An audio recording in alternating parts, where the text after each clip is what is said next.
Boom. Ladies and gentlemen, we are live. We are live and back at it again, folks. Welcome to the channel. Welcome to another week in wrestling. It's going to be a fun one here tonight as we get into WWE RAW. Lots going on. Lots of titles up for grabs, including a new women's champion. That is going to be settled in a battle royal, but we're going to be here for all of it, folks. So strap in, strap on, grab your snacks, grab your feel good, and welcome to the Wrestling for Life Network. Let's go.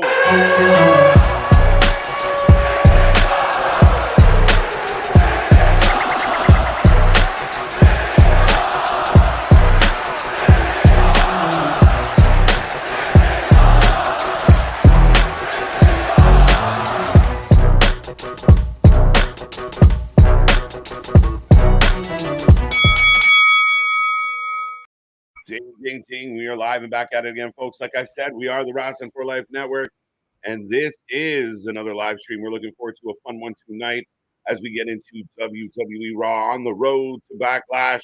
Lots to talk about, lots to get into. Crazy weekend here on the channel, including AEW Dynasty last night. We're going to talk all about it here. We got about 30 minutes before showtime, so make sure you get in that chat. I hope everyone is happy, healthy, and safe. Click all those buttons. Click that like button. Click that share. We want to see triple digits in the chat tonight, so be a friend, tell a friend, and we are ready to go. I will remind you, I am Mr. Every Night, KJ White, the Iron Man of YouTube, and that is Big Nick. Ladies and gentlemen, boys and girls, children of all ages, the Wrestling for Life Network proudly brings to you its YouTube tag stream champions of the world, the Every Night Delight, KJ White. I am Big Nick, and I'm amazed, honestly, sir, we have voices after last night. We were out here sounding like Toad from the Little Rascals. It's touch and go. It's touch and go, my friend. But definitely with all the wrestling that we've covered over the last few weeks here, definitely feeling it. Definitely feeling it. Looking forward to a fun one tonight as well. Lots to figure out. Really surprised that we're going to get a new Women's World Champion on a random battle royal. I thought maybe there'd be a tournament, but they said lickety split. Let's go. Do you build a tournament into Backlash, or do you have a title match coming right out of this at Backlash? Well, yeah, I think the tournament goes by the wayside. I mean, I believe the battle. Yeah, I mean, if you were going to do it, of having them do a tournament, would you have done it in the payoffs at Backlash? Most likely, yeah. I think that makes a lot of sense. Fair enough, fair enough. But I was just going to mention too, how with Rhea being out now and everything, I've heard rumors that Becky's going to be hanging around a little bit, even though she was going to take a sabbatical. She's got the, John Moxley issue now, to where she's going to hang around and kind of be the one to, I would assume, go against the champion, because I don't think they're going to put the belt right back on her. Yeah, it'd be very interesting. And again, a lot of debate, a lot of people thinking maybe Alexa coming back tonight. We're talking about Liv. Carmella's been thrown around a little bit. Plus, are we going to see people like Nikki Cross? But I guess Mickey James. No, really? Interesting. Maybe. I'm still going to keep waving that flag until I'm proven right. There you go.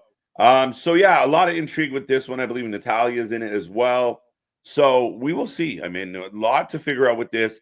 Again, a little surprised that they're doing it through the Battle Royal, but I guess, show must go on. Yeah. Well, I mean, I do have the list if you want to run through the names, but that's the thing, is I feel like with it being a Battle Royal, it really boils down to about 4 real people that are probably have a chance to win it, and even 2 of those might not be currently active on the roster. Yeah, very interesting, right? We definitely have to, would somebody just pop back up and win it right away? It'd be a surprise. Right. Well, speaking of surprises, do we want to talk about Dynasty at all last night? And, plenty of surprises on that. Absolutely. Hell of a match between Ospreay and Danielson, and maybe also some not so good surprises. Mm-hmm. All I know about anything after last night is I want whatever Tony's on, because it seems really fucking good. He's living his best life to the fullest, completely oblivious. Like, his fly could be down. There could be food in his teeth. He's just loving life. He's just happy. I envy that man. All the money in the world and just sheer ignorance of, complete bliss. I mean, there was a large chunk of last night's show that I thought was really good. There was some that it was so weird. You had the best wrestling I think I've seen in recent memory, outside of maybe Mania Night 2, and some of the worst wrestling I've seen in ever on the same card.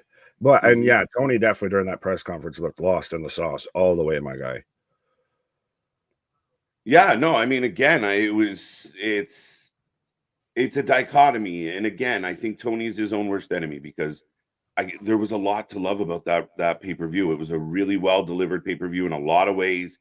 Just some silly little stuff, and most of the stuff it involves people that are close to him, people that you would consider TK guys, his favorites.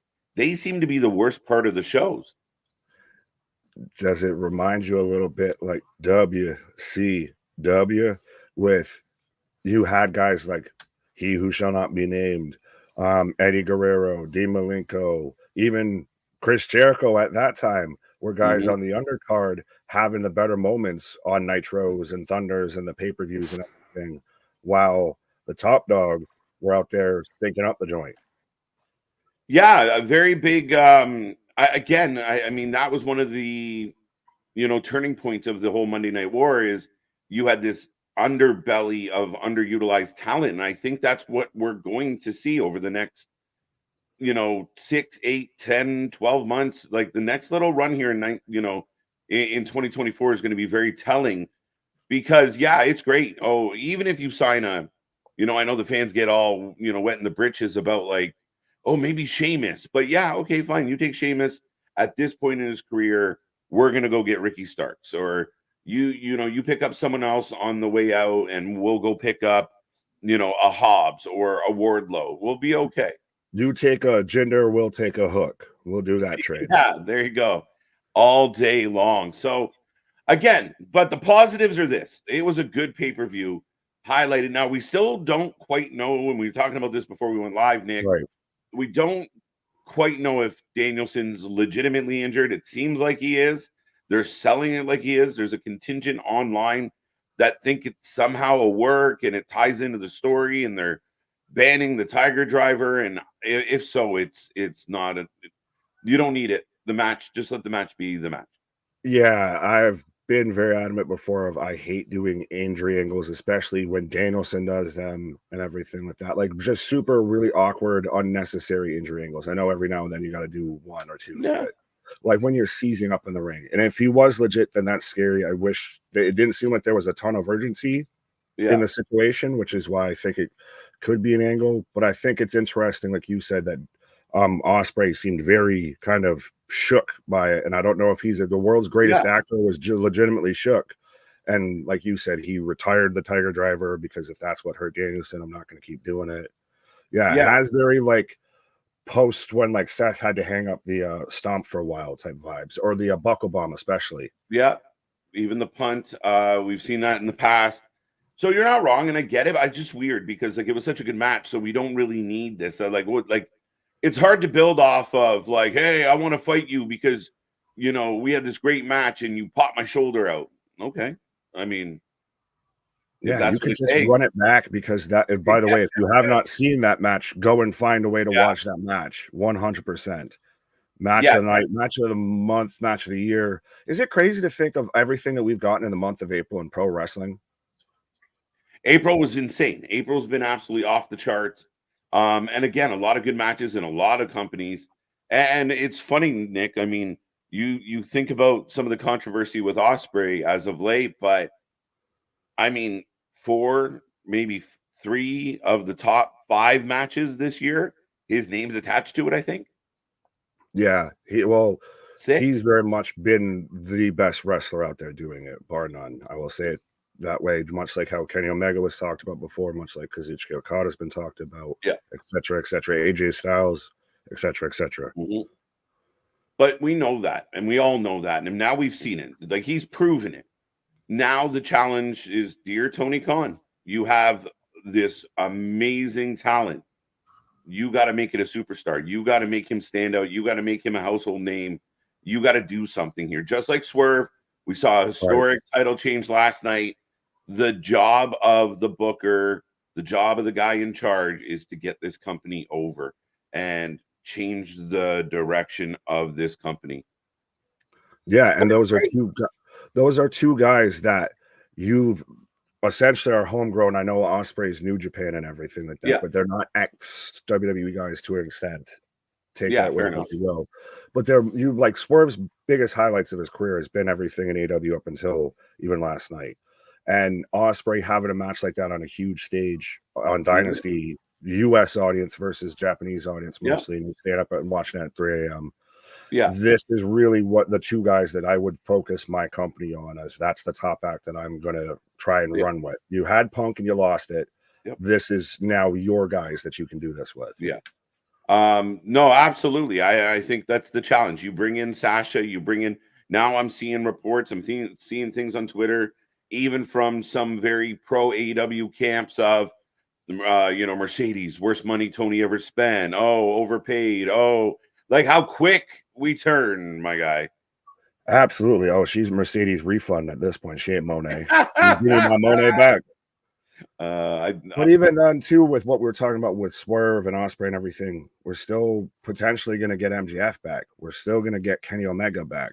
So when that happens, there's really a strong potential for them to just have insane matches. Now, can you build a story to it?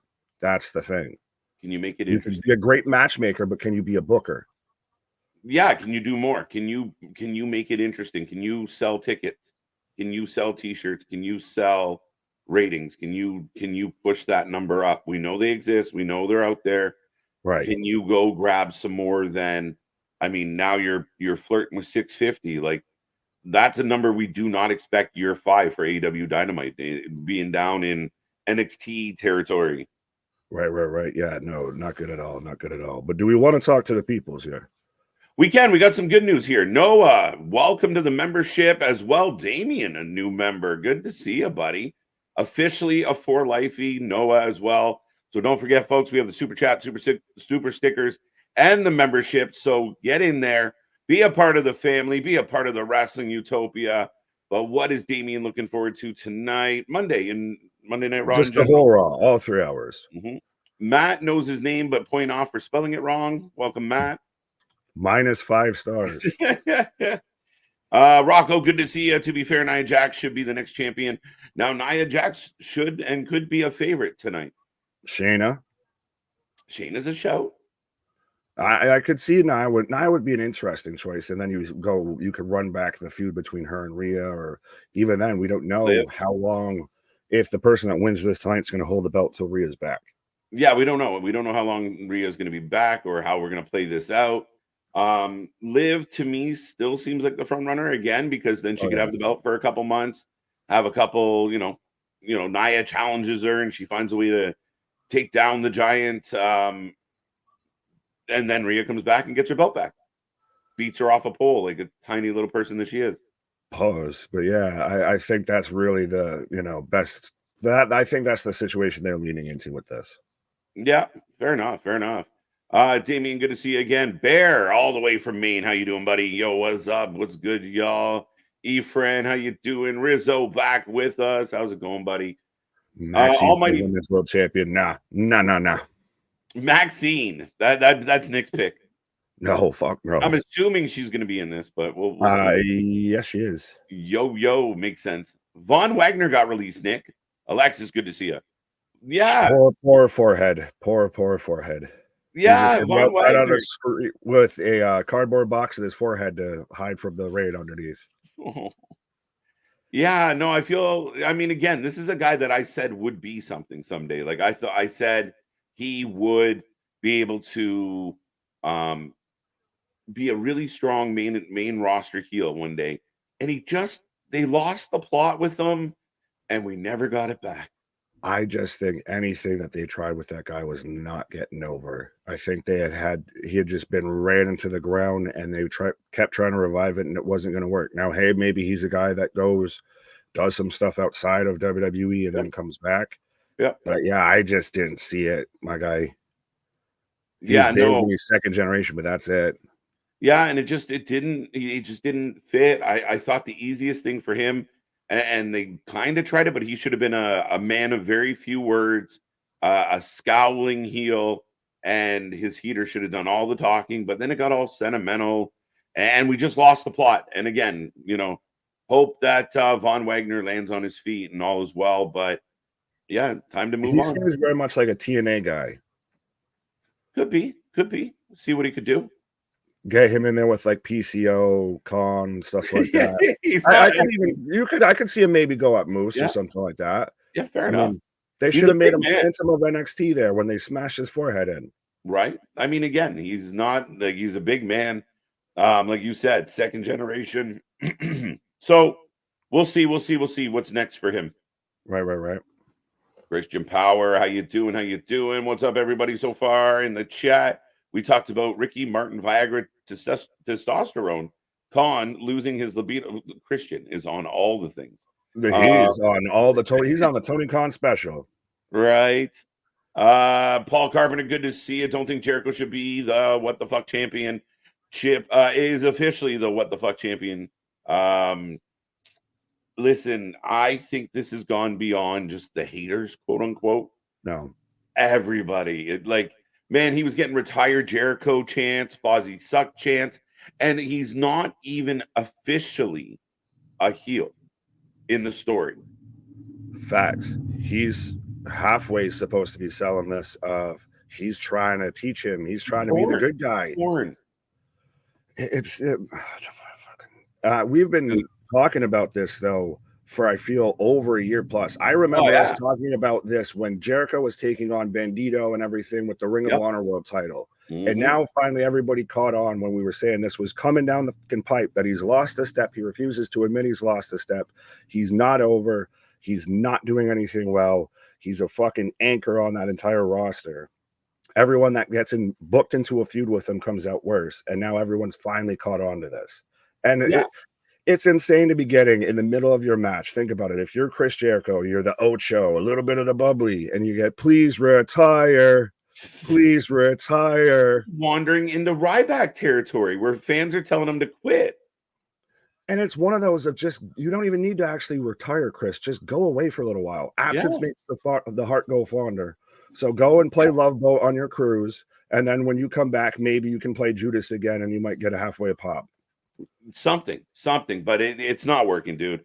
And like I said, I don't want to belabor this point just because we've beat it to death so hard on this channel. And, no, we got to keep going. Jericho keeps going. We'll keep bringing it up until Chris Jericho keeps going. Yeah, we don't have to stop. Yeah, dude, it's just like the learning tree, Chris Jericho. Who thought that? But that's where you need a boss that can look at you and go, no, we're not doing that. What are you thinking? I almost didn't mind him just if he was going to be full heel and just be this smug asshole that he thinks he's so great and is so delusional and so lost the plot, then go with it. But this conflicted fucking emotional teenager shit is to me just annoying and treading water. But it's this presence of, I know what we see, but we're being told, no, this is wonderful. And if you don't understand why this is wonderful, there is something wrong with you. I'm a Hall of Famer. He is the Emperor's new clothes of fucking pro wrestling right now. Thinks he's out there walking in wonderful garb and just out there naked with his fucking Jaybird ass for everyone to see. Yeah. Now, picture that, folks. There's a visual for everybody out there. As we are about 12 minutes away from the start of the show, I see that number climbing. Let's get it up there.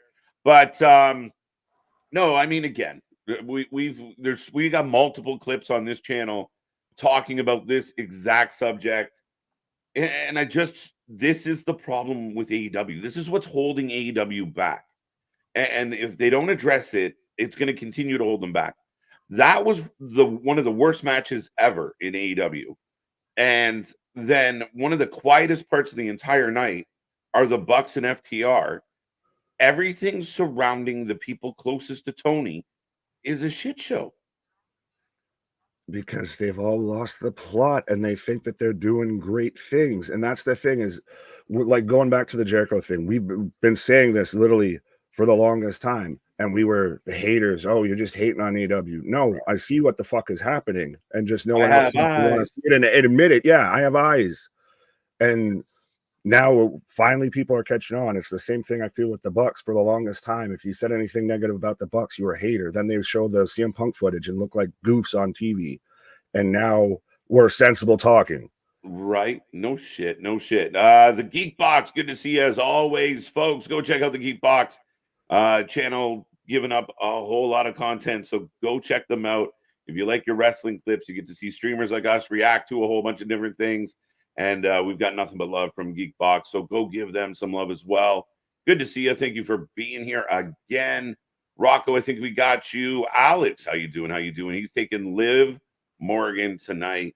Interesting. She did take out Rhea Ripley. Like you said, I think she's the clear odds-on favorite with all of this. You have her have a 4-month run with it. You build her up as a credible threat, and then you have a big blow-off match between her and Rhea. Yeah, absolutely. Boston, good to see you. Bash, good to see you. Alexis, official, good to see you. Everbless is back with us. Everbless, I got it right. Yeah. Safit, welcome back. Mark, it's always a pleasure. Chambers, Elimination Chambers in the house. Sappin, time for the sexiest women alive to return tonight. Multiple sexiest women, or did you mean woman? I was trying to follow along the grammar here. Fair enough. He's just being polite to all the ladies that are coming up all tonight. The ladies. Fun fact, R-Truth holds the most title belts in WWF, WWE. Well, I mean, 74 24/7 title reigns would do that for you. Yeah, just a wee bit. I think. Well, it's between him and Vacant. I think Vacant might have him beat. Vacant's close. Sheamus forever. Victor, whose house? Yeah, I mean, again, not to keep going back to the AEW. Well, great moment though. They did it right. They ended the show on the right foot. They didn't muck it up by like no big run in. Swerve didn't get kicked in the head by Adam Cole or one of the Bucks. They just let Swerve have his moment. And it was a great moment, a genuine good moment. Absolutely. Felt very much deserved. And you could even tell with like they did it kind of perfectly. They panned behind Swerve as he goes up, hits the coup de grace, and you can even see the crowd just start to lose their because they know what's about to happen. Yeah. 1, 2, 3, and just this pure emotion that came through that man right after that. It 100% tops anything in pro wrestling. Yeah, they definitely gave him the crane kick moment and they slowed it down for a second. And it was a good touch. So, kudos to them. Like I said, last night's pay-per-view for me was the best one they've put on in a long time. I know Tony thinks Revolution was great. It wasn't. I get it though. The best send-off ever. You mean the one you cut off? But no, let's be real. Absolutely. Ooh, wrong show, Victor. Yeah. What? Broken Halo. What? Sad Jericho would make an excellent heel manager. Yeah, if he stayed around and was just a fucking manager, I mean, fine. Mm-hmm. He could work in manager angle for sure. And then once in a while, he finds a reason to get back in the ring one more time. Putting him in these matches, I think, with the just talent that he can't keep up with, the stories are terrible. That's what it is. Like you said it last night. Like, I'm so sorry. Like, that is brutal.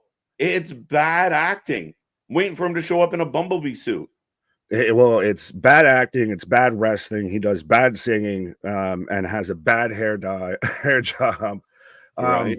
But if you still were going to go with Hook and this Jericho thing, and I know he'd have to vacate the belt or what have you. Vacate the FTW. Well, no, just go with me here. I was saying if he was going to be a manager, and you have Hook and Taz as a pairing with Jericho, pick somebody that actually is going to sit under the tree of wisdom and all that. And then you have them versus Hook.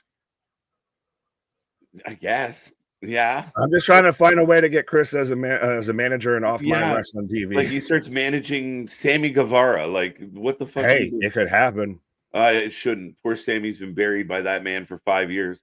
And then his own stupidity in addition to it doesn't help. I think Sammy likes it. I think they're like two peas in a pod a little bit. Right. A little bit. Oh, for sure. And that's that clique. Like you got that very select group of untouchables, and you're losing out on the Cody Rhodes of the world, the CM Punks of the world because of your loyalty, and it's hurt the product. But now is it interesting, speaking of the clique in AW and everything, with Jack Perry showing up last night, that actually got a pretty solid pop, and I think that worked really well doing it this way. He's going to be, I think you can make him your top heel. Your top heel? If Swerve's now face, Ospreay's now face, who's your other top heel? It should be Adam Cole, but it sure as shit ain't. If Jungle Boy Jack Perry is your top heel, your company is not in a good place. Valid, but right, yeah. And again, you could have, right now the reaction, we'll see. I mean, if they keep cheering them, I'll give them credit. If they turn this into a W, good on them. But that's the only person that won out of all of this situation, outside of Punk laughing at everything, is Jack Perry might have actually got over by accident. Yeah, he actually got some heat on him. Or if you're super anti CM Punk or anything, he got over with you now. Yeah. But Dale, good to see Mark as well. Jericho has become Poochie. I need to go now. My band needs me. Yeah, we're good with that. Is it only the Raw women in the Battle Royal? I don't know. Is it a smattering? So what I have so far of the list as Fast and the Furious goes by me outside. I thought it sounded like Superman went by your window. Yeah. Da, da, da, da. Well, I have Becky Lynch, Liv Morgan, Nia Jax, Maxine Dupree, Chelsea Green, Natalya, Katana Chance, Indy Hartwell, Zoe Stark, Caden Carter, Candice LeRae, Shayna Baszler, Xia Li. That's not anymore because she's been released. We have a vacant spot. We have a TBD. Right. Tegan Knox, Piper Niven, and Ivy Nile. All Raw. That's as Raw as it gets from top to bottom. Well, and then also, though, the draft's coming up, so you never know. You never know. Holy Snipes passed. I don't want to hear about it. Boston, as the Bruins go up 2-1 going into the intermission. What? He's just a big fan of spaghetti. Yeah, right? Big old bowl of pasta. He's having a pasta with Tony D'Angelo and everything at that one set that they have on the NXT backlot. Well, anyway, I was going to make a joke about meatballs, but I'll let it go. Yesterday, when I was watching the pay-per-view after Dynasty, I was watching some ads, and one I saw Christian. Do you need help? Down, boy, down. Don't make me get the hose. No, down, boy. Yeah. If it's been more than 4 hours, seek help. Yeah. And we're not the help. No, Eric Tate, good to see you. Rick, welcome. Sonny, I see you there. Jesse, the Samoan Watchman in the house. Good to see you as well. Welcome to all. Man, don't forget. What? Sorry, I was just going to say, man looking like Bronson Reed's cousin. Anthony, good to see we ready for Alexa return tonight. Anthony's convinced that A on the picture of the belt was on purpose. I say no way. You say no way. It would be. I think we'll get teases of Howdy and all of that, the Wyatt stuff and everything, but I say no way. Well, could I argue that technically Rhea could come back and beat the shit out of Liv, not for the title, on the way back to someone else that has the title? Does that devalue the feud? Not at all. Not every feud can be for the belt. Valid, but I think if this is the one that you're tying towards cost her the belt, I think you need to pay it off with she gets back her belt. Fair enough. What's up, Maus? What's going on? It's time for Court TV. Let's go. It'd be interesting if Alexa turns her, and we'll see if we get anything, because technically right now, especially with it, like, is someone going to draft Uncle Howdy? How's this going to work? No, I think he just pops up. Or does he just got forever right now, though, sir. I got forever live. Yes, as KJ tries to sync up with me as I got together. It's going to be a blissful night, says Easy Bake. Yeah, a lot of people holding on to it. I got then. Oh. No. Let me know when you get just past where they say developing story. Forever. Why am I so far behind tonight? I don't know, because you're preempted because of hockey. Shit. Hockey, basketball, baseball. Right. I got the logo. Maybe if I refresh. Now I got the title. Developing story. Developing story. We're good. Yeah, I've got right now Michael Cole in the ring. I got a sky shot of that. But ladies and gentlemen, WWE RAW kicking off right now. We got all your reaction to all the action, and we will figure out why Michael Cole's in the ring momentarily. But we are kicking off Oh, Pat's with him. There we go. Yeah. Well, welcome. Get in that chat. I see us at 88. We want triple digits. So be a friend, tell a friend. Drop this link. Let's get this to 100 tonight. Absolutely. As they're talking about how they're crowning a new women's world champion, they're bigging up this main event here. Yeah, it will be the main event tonight. For the 4th time ever.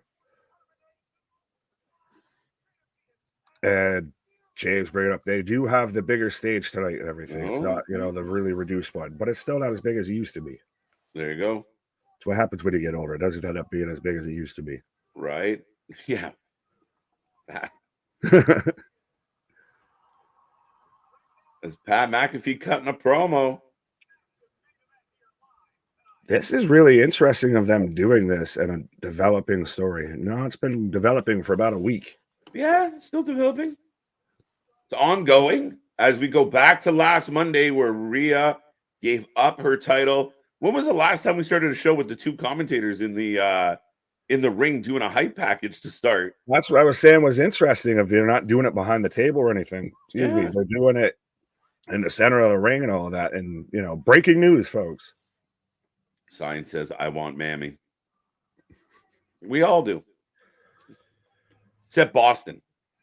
Nah, there you go. There's a reason why there is only a 4th time ever coming a champ in a battle royal, because it's a shitty way to crown a champ.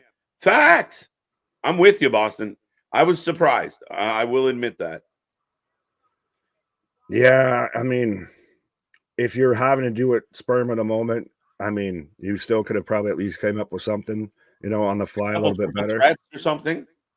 Yeah, well, I mean, shit, you just did 2 triple threats on SmackDown to determine men's challenger. So why not do that on Raw for the women's belt? Yeah, like I said, and I mean, listen, they might have their reason. They might have a plan that we need to keep the ball rolling here, so we got to pivot quick. But there's the graphic. So yeah, pretty much everyone you can think of that is on Raw is on this list except Xia Li. No Xia Li on this graphic. Yeah, well, and no Xia Li in the company. Spoiler alert. As now we got Liv walking in backstage here. Dream lover, come rescue me.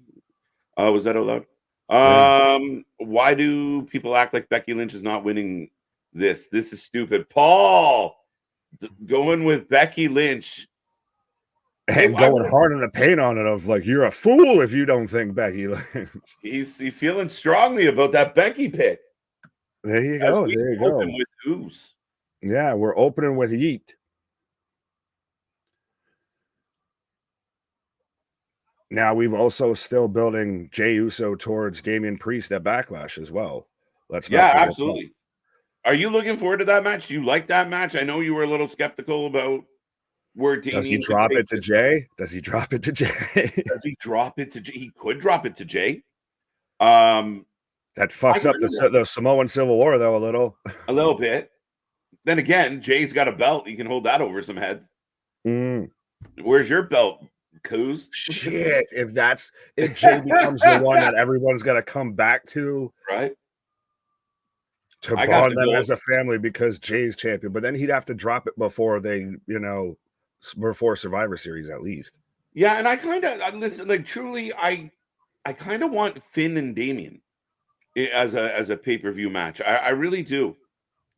Damian, would it be defeating the whole thing of him winning the belt for him to turn around and his first title defense he loses it? Like I think Damian kind of needs a little credibility here, and I think Jay's a guy who can give it to him.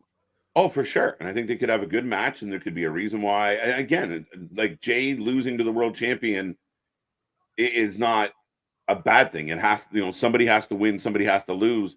Then again, Jay ending Damian's reign could happen. It's an interesting angle. Like it really is an interesting matchup between these two. And I think though that's what makes that great is you don't really know. You have a good idea, have a potential idea, but you don't really have it. It's not a signed, sealed, delivered. Liv Morgan wins for 12 to 18 audience eye candy. Fair enough. But isn't it crazy to see how much Jey Uso has gone from tagging with his brother with the face paint and the baggy shorts on to now he's actually legitimately main event Jey Uso, like validated main event guy. Mm-hmm. Yeah, it was nice for them to step out the way they have. And I mean, again, I think sometimes, like when you talk about greatest tag teams of all time, they have to be in that conversation. And, you know, you look at the work they've done from going, you know, from being uber babyface, you know, with their makeup and their over the top, just happy go lucky gimmick to where they went. I mean, they've had an amazing career. First ballot Hall of Famers and one of, if not the best tag team of all time. So this is good to see, getting some kudos. Absolutely. And well, even Jay's so over with using the yeet now, like the damn what? Yeah. Event, yeet, Jay, yeet, Uso. And here is the champion, Damian Priest.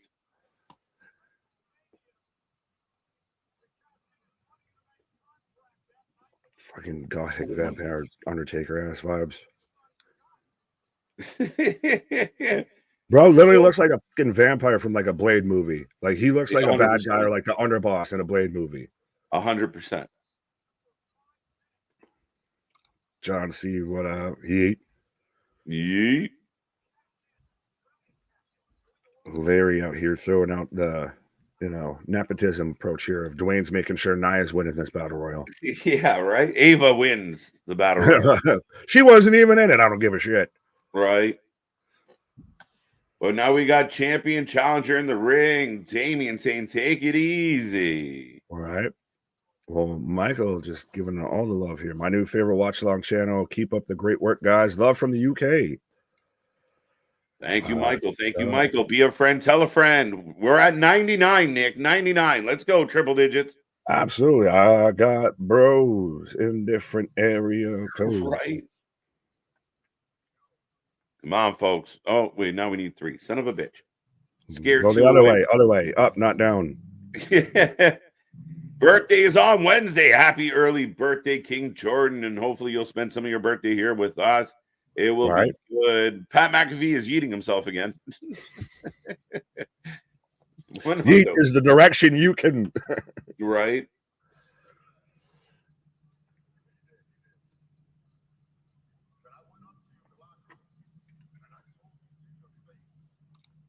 Artist, hey y'all, I just got my type 1 diabetes diagnosis today, so I'm here to be cheered up watching Raw with IWC. I hate Mondays. So that's if that's ever a hashtag Monday.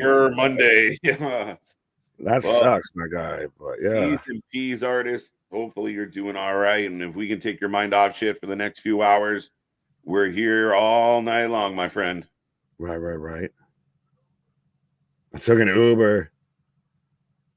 This isn't good. I took an Uber. This isn't good. Why? What's wrong with this? It was quick.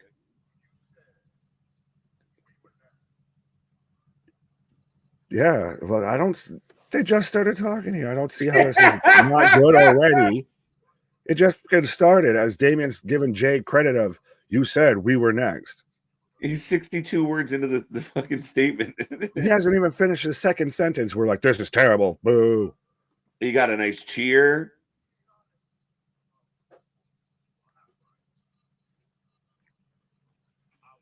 Oh, well, half I was next.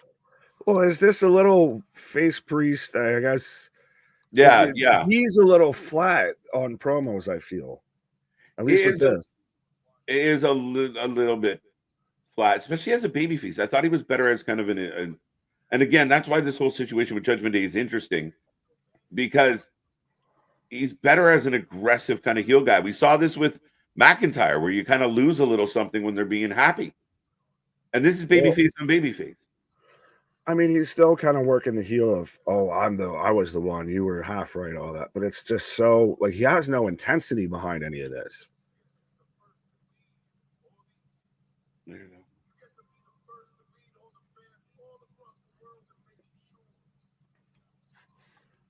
Been 5 minutes already. There you go. Okay. Oh, okay. They all rise for, I'm not going to try and speak Spanish, folks. Yeah. Oh, Jay's going to help me out and speak some Spanish. Come back.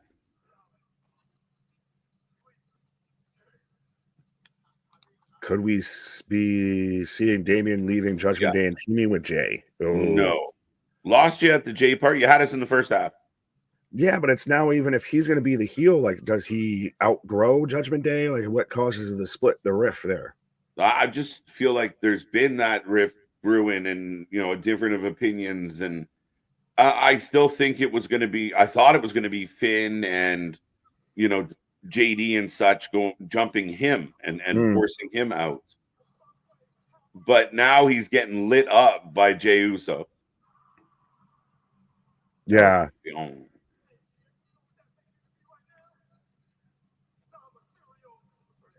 Mysterio's bitch. Oh no! I got him. Oh no!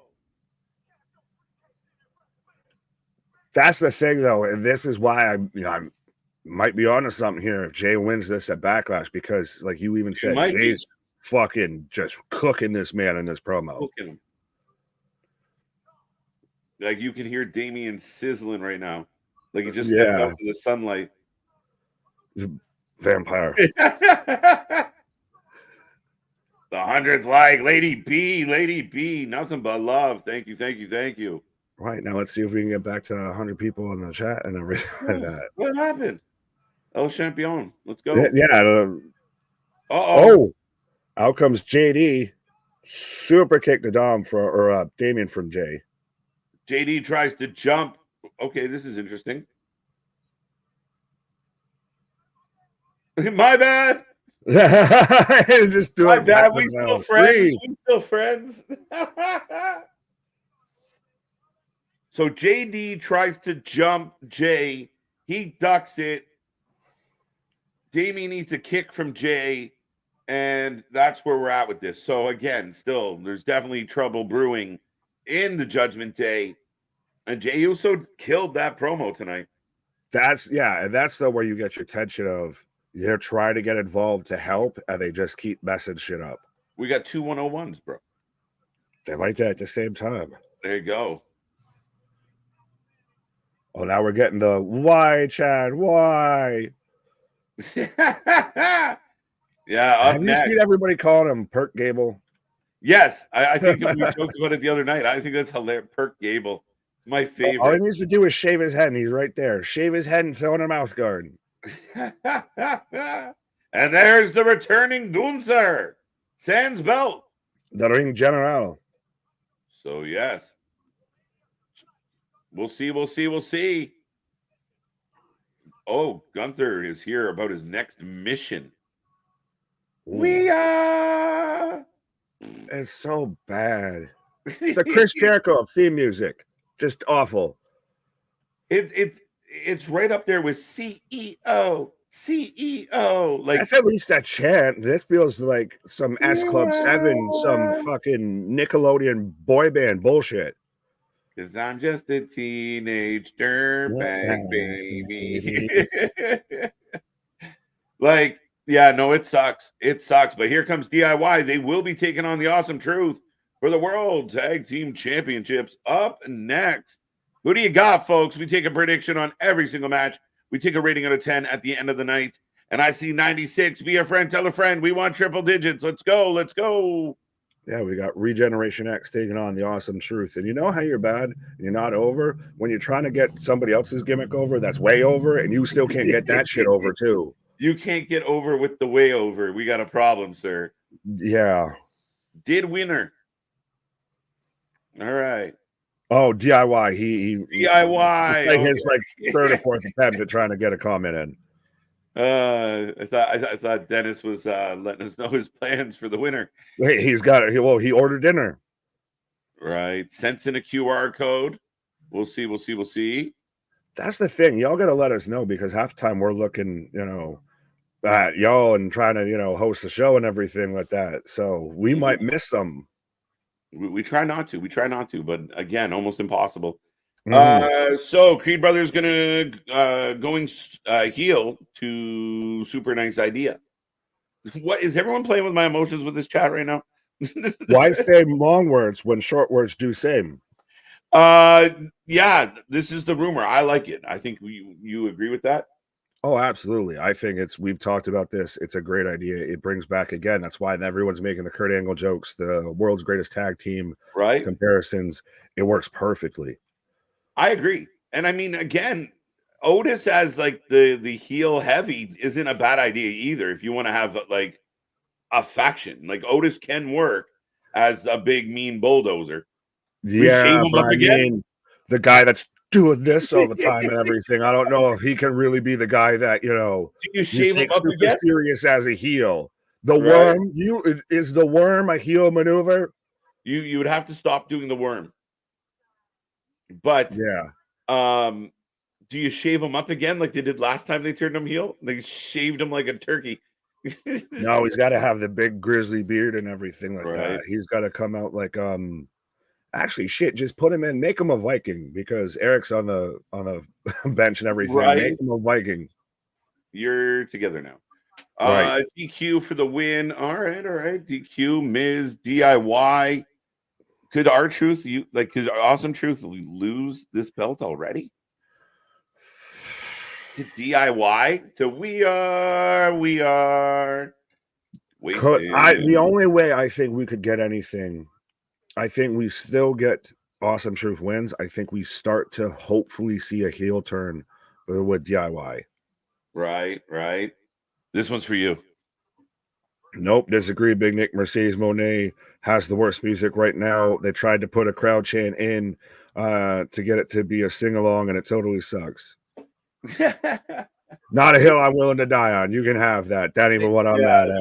That's not even, that's 6 of one, half a dozen the other. Exactly. At this point, after 6 hours last night doing Dynamite and everything like that, or Right. Dynamite, shit, Dynasty because they had the Dynamite set. But yeah, no, you can have that. Right. Awesome Truth for sure. AT for the win. Awesome Truth for the win. I truly miss Roman Reigns. Cody Rhodes is so boring. Davy Jones Locker, welcome, welcome, welcome. Listen, I see a lot of people saying this, but from what I've witnessed, Nick, the man is over his shit. The crowd goes insane for him, and he's been an interesting shit. So to me, the boring label was already preset. People couldn't wait. They just had to insert here. And Yeah. I don't think he's boring, man. He hasn't even finished his first month as champion here. Mm-hmm. And That's serious. And actually a really cool match. I mean, AJ Styles, Cody Rhodes, great marquee value. Hey, And then we're getting a video package for King of the Ring, King and Queen of the Ring here. Let's go. Oh, wait a minute. Light bulb moment. Yeah, but I had an exhaust moment there, I guess. But how many of these same people that Cody was boring, all of that, are the same ones that were saying, why doesn't Roman ever wrestle? Yeah. He's such a part-timer. I'm so sick of this. He's been champion for too long. It's the same fucking people. You just want to hate some shit just to hate some shit. You can't have nice things. You can't have nice things. Facts. And I don't know why. No, I think at the end of the day, he's fine. The start of this has been fine. And again, I'll be the first one here saying, oh man, Cody's boring the shit out of me. But until it happens, I mean, I have to give the guy some credit. I love how fast people instantly have become like, so where's that Roman guy we never got to see? It's like stepdad syndrome. Yeah, well, and it is.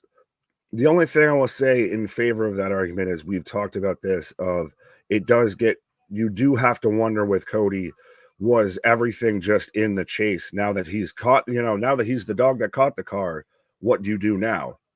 Yeah, and again, that's going to be their job to give him something compelling. Like I like this match with like AJ fought his dad for the NWA title. What a fitting first title defense. Make it make sense, make it interesting, give us good matches, we'll be fine. And I think that match is going to cook. I think it will too. Right? King and Queen of the Ring, as here comes R-Truth and The Miz. MDB, I fully 100% agree with this. They got that Joe Budden gene. They hate on stuff just for the sake of hating on it. You just a hater to be a hater. Pump it up. Just wait.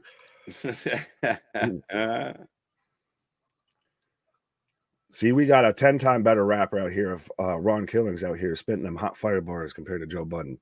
Listen, this song has been over for 30 years. He's been singing the same song for 30 years. Yeah, Mans was out there meeting Tupac.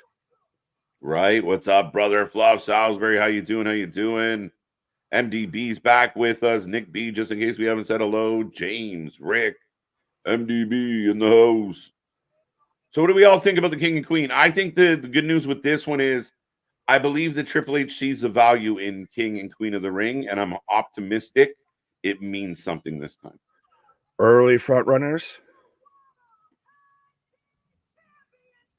I can give you a Queen.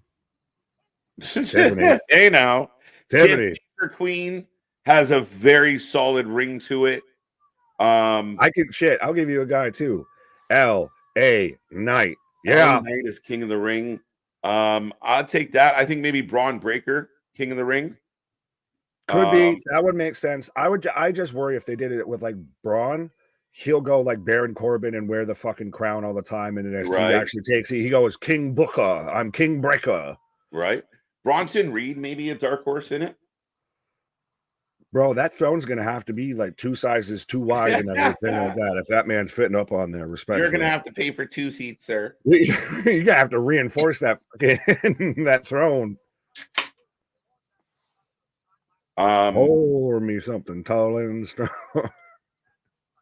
No, that's good. The women's division's so in flux, but maybe Jade. This is a Jade breakout moment.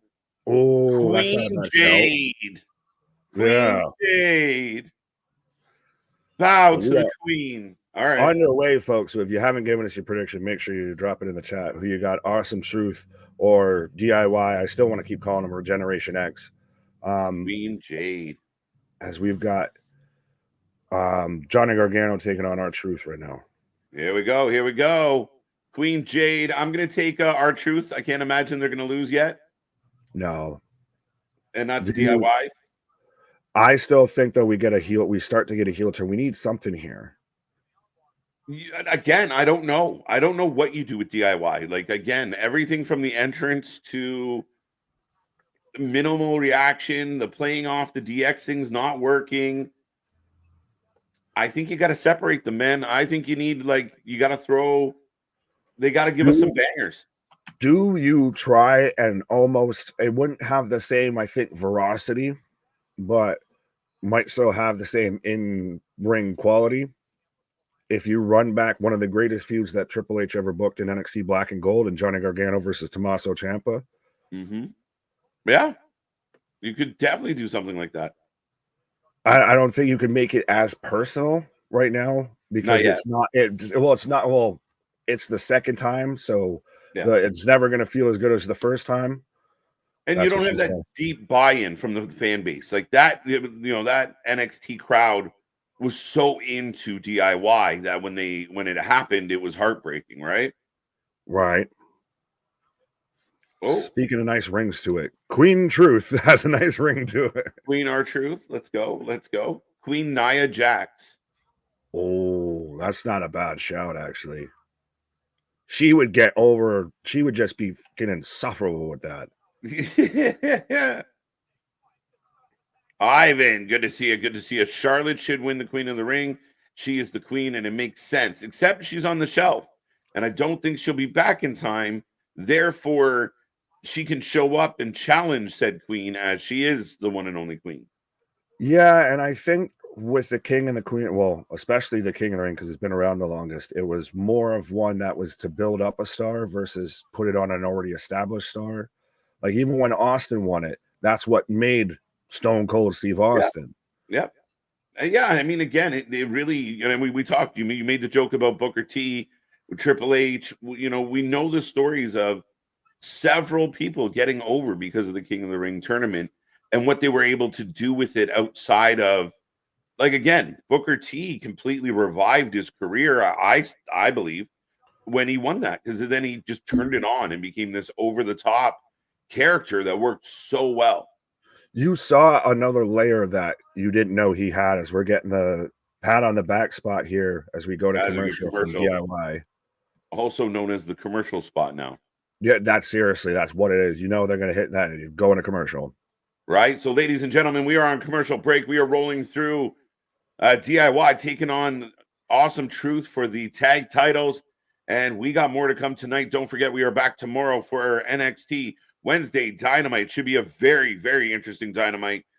Thursday, our pre-draft special, where we're going to get in, talk about the draft, see who picks who between the manager hats that are running this channel. It should be a fun one on Thursday night. Friday, we got SmackDown. We got more coming your way, folks. We got big interview coming up and so much more. So get in that chat, be a friend, tell a friend, and we're 2 away from 100 again. Oh, we'll even keep bouncing around. We'll get to like 105 and then we'll bounce. MDB saying, is KJ upset that Von Wagner got released? No more little Wagners. My heart goes out to the little Wagners everywhere. I hope no, because their real daddy Roderick Strone's still employed. Now, how long does he last? Respectfully, it's kind of it's one of those. A, is it weird that he wasn't announced along with everybody else? And B, I hate to call for somebody's job or anything, but it just feels like it's writing on the wall. How much then does Robert Stone still stay gainfully employed in WWE? Much like when Jinder was gone, then Veer and Sanga were gone as well. Yeah, a little surprised that, and again, not that I'm wishing this upon anyone. If they see value in them and they find a way to keep them, great. Yeah, I mean, again, it's unfortunate for Vaughn, but kind of like you said, the same kind of feels of Indusure, right? Like, do they all go? Yeah, they all go. Yeah. And I don't know if you want to talk about this as we're in commercial break right now, but did you see anything of Sanga actually really kind of going at WWE of saying, you want, Indian viewership and everything? Because remember, they were pushing there. That's allegedly why Jinder was world champion and everything. They were going to do NXT India. They did a super show over there. Yep. And then he's like, but you have no Indian talent on your roster. You just released all of your Indian talent. You didn't believe in anyone. Like, think about it. Veer, his whole actual backstory was a fucking Disney movie, and you couldn't do shit with him. And they should have been able to do something with him. And we were fans. Disappointed that they went. I thought there was value in Indusure as a group, as far as being imposing. They could have walked on any baby face and naturally helped baby faces get over because they were so heelish. I don't get it. I mean, it could be one of those things that we don't have anything, but now we do, and we call them back. I don't know, but yeah, I mean, it's really interesting. Tony Khan should jump all over it, take over the Indian market quick. Well, even then, just go with it. And that's the thing, is there is talent there. I think that we didn't need Authors of Pain coming back because we had them. You could have done that with Indusure. Jinder worked more towards that manager role, and Indusure was a tag team. Even Sanga being Grayson Waller's heavy got him over, and he seemed, he was actually really well spoken. Everything that he was getting over, and then we go right back to if he was, sorry, Nick. No, you're good. If he was the manager of the Douche Canoes right now, it worked. He works. I like him. And again, like you said, there should have been some way to make money with them. But I mean, again, it's that double-edged sword of, well, they didn't have anything right now, so we let you go. Yeah, but I think those are a couple of guys to me I think you should be able to find something for, especially when you just split your tag titles. And now you need depth in those divisions, and you release a tag team. Yeah. Yeah, because I would have been very happy with like an AOP versus Indusure. I mean, that's a big beefy boy dream of tag teams right there. Yeah. Sorry, I got really excited about beef, apparently. We got a two. Right. And we got for sake saying awesome channel. Deciphering it. I like it. Thank you. Fuck's sake. Right. See, it sounds better when you say it because it's a Canadian accent. Right. King Gunther. Oh, Gunther returning tonight. Keeps him busy before he goes after a title. Now he's already the ring general. Does he need to be the king of the ring too? He'd be the king general. Yeah. Can you be a king and a general? Yeah, I guess so, right? You can be a lot of things. Right. think it's more of a dictator than anything at that point. Pause. Right? LA should be a heel if he wins King of the Ring. No, babyface. Pedigree. Ciampa. Oh, pedigree. 1, 2, kick out. Big Bro, pop they're literally even doing DX's movesets at this point. Like, bro, you're cosplaying somebody else. You're cosplaying your boss's gimmicks. It's funny that R-Truth is confused by you two. It's less funny that you have become them based on it. Yeah. Right? It's like funny when you have to explain it to him how you're not, Oh. but you don't have to you don't have to cosplay his, delusions. Technically, right? Next week they fight little Jimmy. Oh, and lose. And lose. Scissor kick miss. Big forearm. The big knee there. Oh, setting it up. Setting it up. Ooh. Oh, they got him. Shut 1. Oh, and Miz breaks it up. Hallelujah. I've never been more happy to see the Miz. See, this match is interesting booking. Maybe this was on purpose because Miz and Awesome Truth are way over compared. Every pop is for Miz and R-Truth. There's nobody wants DIY to win. So maybe this does dig into the heel angle as Ciampa goes into the crowd. That's what I'm hoping for as almost Skull Crusher finale rolls through. 2 count. 2. Really fast pace right now. Skull Crusher finale. 3.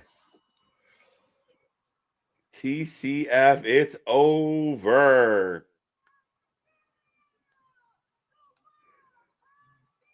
Those belts that's not right. That's not right. What? Nothing. Michael Cole fucked up, I think. Fair enough. Jobber Nation X. Yeah. As Awesome Truth are still your tag team champions. DIY takes an L. Instead of break it down, it's broken down. Broken down. Are they going to shake hands, or is this where we're shaking hands and hugging it out? I was going to say, I was wondering if this is where we get the heel turn. Yeah, I was wondering if it was going to get heelish, but Ciampa looks kind of upset. Watch Ciampa. Can't trust him. Yeah, no, Ciampa walks off. Yeah, Ciampa not having it. That ended awkward. You just end it with Pat saying, "Oh, come on," and then we transition to Judgment Day backstage. There we go, folks. So, Awesome Truth, successful title defense. And now we're back in the back with Judgment Day, or at least JD and Damian. Oh, there we go. Santos. Is Dom in a sympathies thing? Yeah. Yeah, when did he hurt his elbow? Fill in for Dom. Bro, the fucking mustache on Dom now is just killing me. It is. It literally looks like fucking Gomez Adams. Yeah, I'm waiting for Dom to play Eddie in the biopic. Let's be real. That'll be the next A24 movie after the Iron Claw. We're just going to get the Eddie biopic, and it's going to be Dom playing him. Not a fan of wrestlers hitting other finishers, but yeah, it doesn't finish the match. Bear, I'm with you. It drives me nuts. And like I bitch about this tombstone. My favorite finisher is that pedigree. And I hate seeing it not finish matches. Once in a while, I could make the excuse of, well, they don't normally do it and they're not proficient in hitting the maneuver, so they can't always do it. It's like seeing a guy that's not, proficient in an armbar, trying to go for an armbar. You're not Ronda Rousey, what have you. That's the only excuse I could try and make with that, but I do understand the sentiment. Mm-hmm. Fair enough. I mean, again. But if you do it all the time, you're killing it. 0-1, 1-0, 0-1, 1-0. Ciampa doesn't shake hands. He doesn't need to. Papa Priest over here. There you go. Taking over. Judgment Day's in trouble, people. The writing's on the wall with this one. Yeah, they're more saying Papa don't preach instead of Papa Priest. Has Ciampa heard me? We need Siren Heel. Ciampa, bring that back. No one can survive. All that. No, yeah. Give me the whole psycho killer vibe of go back there. Yeah, I want this. Yeah, right. The shame of Ciampa. I mean, again, I don't know what you're gonna do. Maybe send them back down to NXT for a while. Draft them to NXT. Could happen. Keyshawn asking, "Where's Finn?" Valid question. We do not know where Finn is at the moment. Santos Escobar is going to be filling in the tag match, so he will be partnering with JD.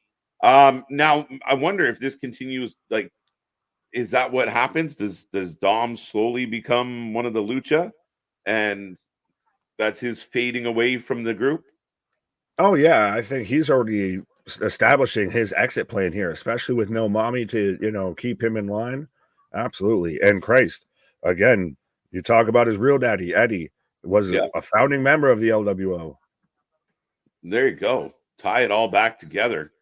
Ciampa isn't the same since losing to Tony D as Stand and Deliver 2022. I mean, he got beat pretty emphatically by Tony at that time. Yeah.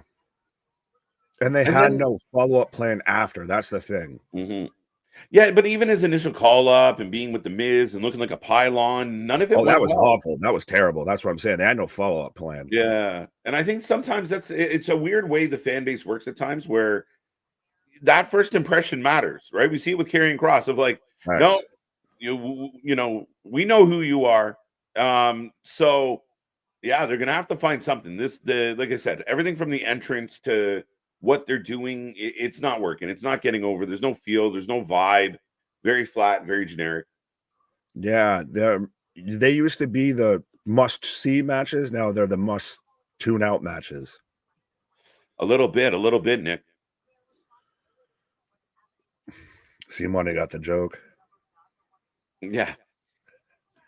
Well, and even you were talking about first impressions and everything. Prime example is even Nia of everyone goes instantly back to where she just hurts everybody. She's a boss machine, and she's on, an complete tear on her career right now. Right. King Becky, Queen Seth. I see what you did there. Is this prom? I feel like this is prom. As long as Triple H doesn't turn Dom face. Nah, they won't turn Dom face. I think it'd be very hard to do it. Yeah, they could try it. I don't think the crowd would let him do it. I think he should team up with Nia, man.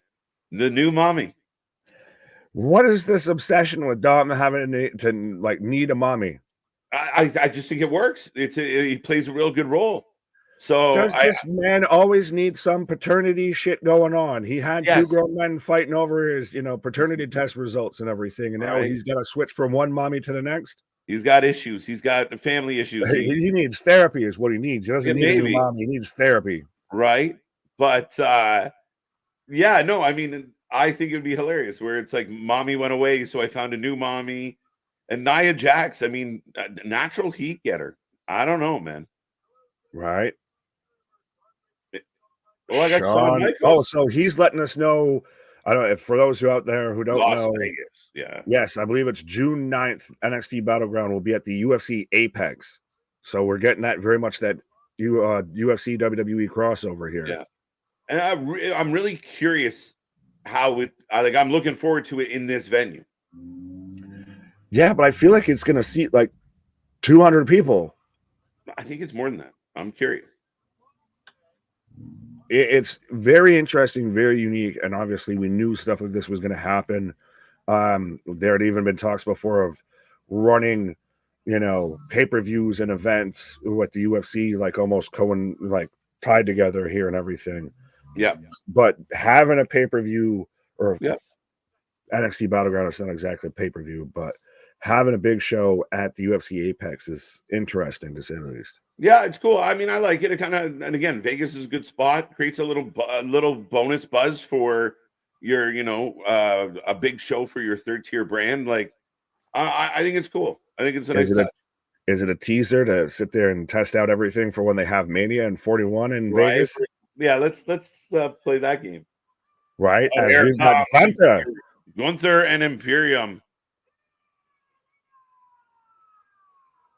Your thoughts on Jacob making his debut expected next week? Yeah, apparently it's imminent. So we'll see. Again, I think it's part of this whole process of, now we need another, now we have another. But oh, you think this is what you got to fight? No, we got another cousin. Like we're good. Yes. Can I just say this though? Yes. For the dirt sheets out there, stop ruining surprises.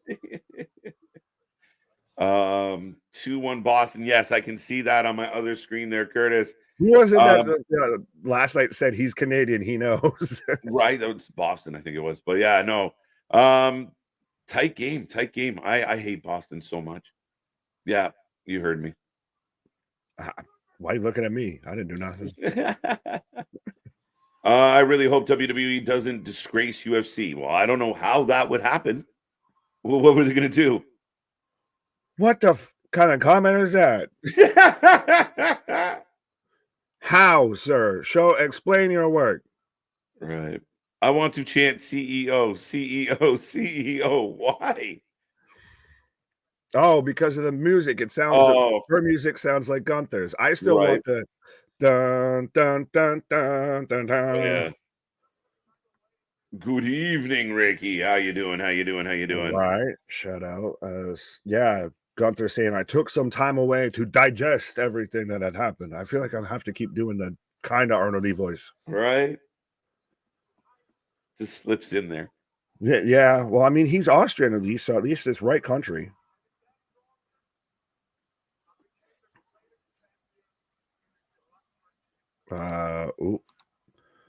Bobby is saying, so is Danielson actually hurt? We discussed this earlier. TBD, I guess, is the best we can say. You're not quite clear. It was spoken about in the media scrum as if it was legitimate.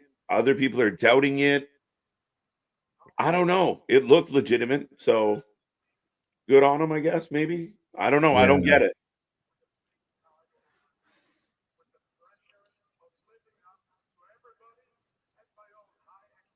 Gunther out here saying he had a target on his back. I had to live up to my own expectations and everybody. That weight has been lifted off my shoulders. He was arguably the greatest Intercontinental champion of all time. Yeah. Yes, Gunther. Yes. Dose. Let's go. Am I missing something? Leaf scored. Oh, I was like, wait, what the... I was like, you just yelling out dose. I was like, no, he's European, not Spanish. That's why I'm like, what? The new era. Ooh. I know whichever brand I am drafted to, I will make sure that my name is embedded into this new era. Oh, I like it, dude. I like it. And into the chests and my paws will be embedded in the chest of every male superstar on the brand I am drafted into. But Gunther wandering into babyface territory. I think he's kind of been there-ish. I'm waiting for him though to do the solo Sokoa of like, and I don't tolerate losing, and then just chops the shit out of like Wagner or something. Just it would be Eichner, right? Like, absolutely, 100%. He's in that chopping arm. One arm's holding the mic, and the other one's the chopping arm. My mom would be on the phone, wouldn't even look, just whap.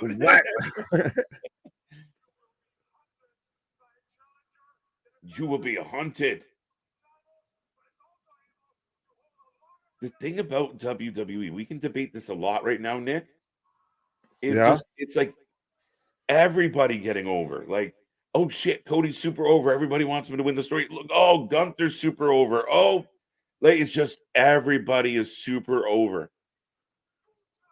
And that's the thing, though, is because everybody has something going on at the same time. We've said this, we've been calling for this, and finally the Papa Paul era has delivered here of Gunther's over, going to be a new challenger, and sitting there saying, not only am I a guy that knows that shows I can win championships, but can hold them on for the longest reign of all time. It's a new day. Yes, it is. Why did we sully that wonderful moment? Gunther murdered. Yeah. Probably Gunther's best promo in WWE. You go from like this really serious, well-delivered promo to these guys making sound effects with their mouth. Did we just get a QR code? Did anyone else get a glitch? Did I blink? Vitamins are a thing. I don't know. Help! Help!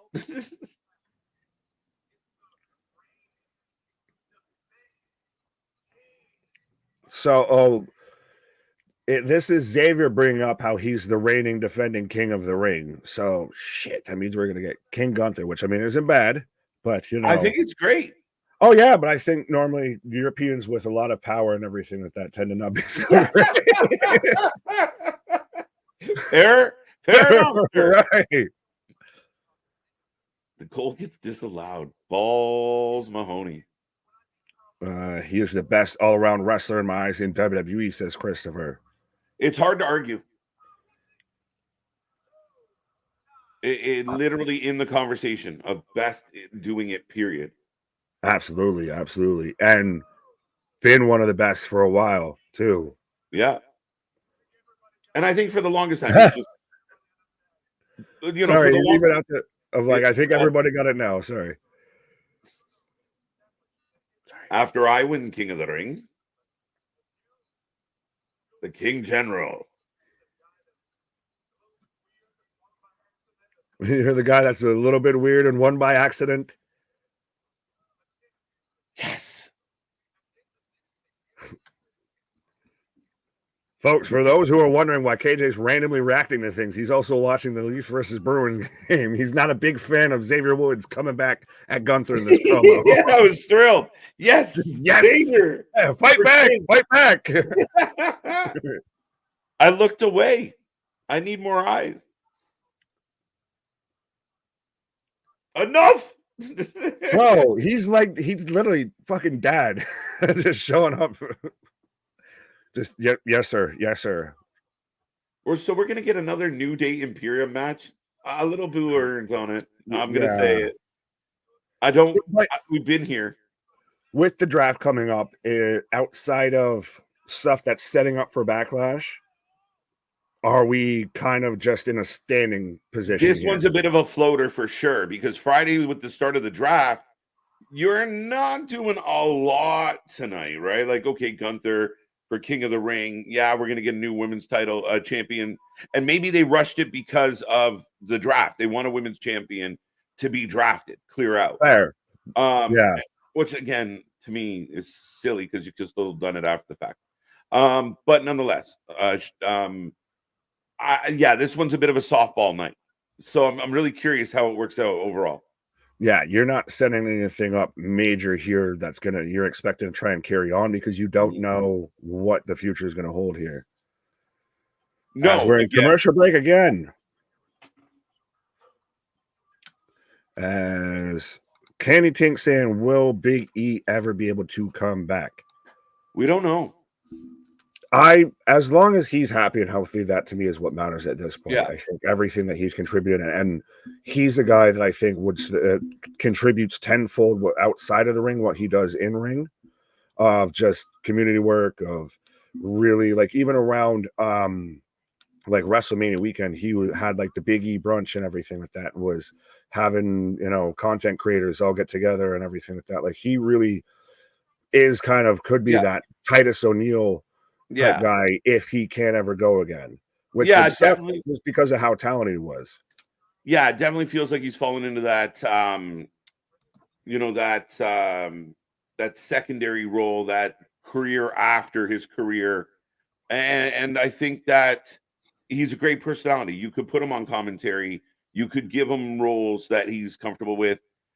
Again, the problem with him, like several others that we've noticed, even we were just talking about the Vikings missing Eric because of the neck fusion surgery. So again, at the end of the day, we would love to see him back. I just don't know. Yeah, I think if he comes back though, you get the chills, you get the goose pimples. He's got I think get a run at that point.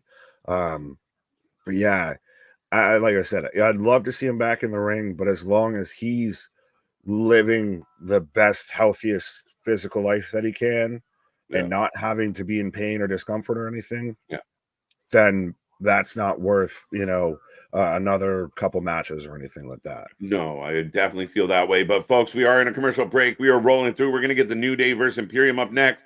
We are still going to crown a new women's champion tonight. Get in that chat. We need 4 for 100, folks, and I'll be right back.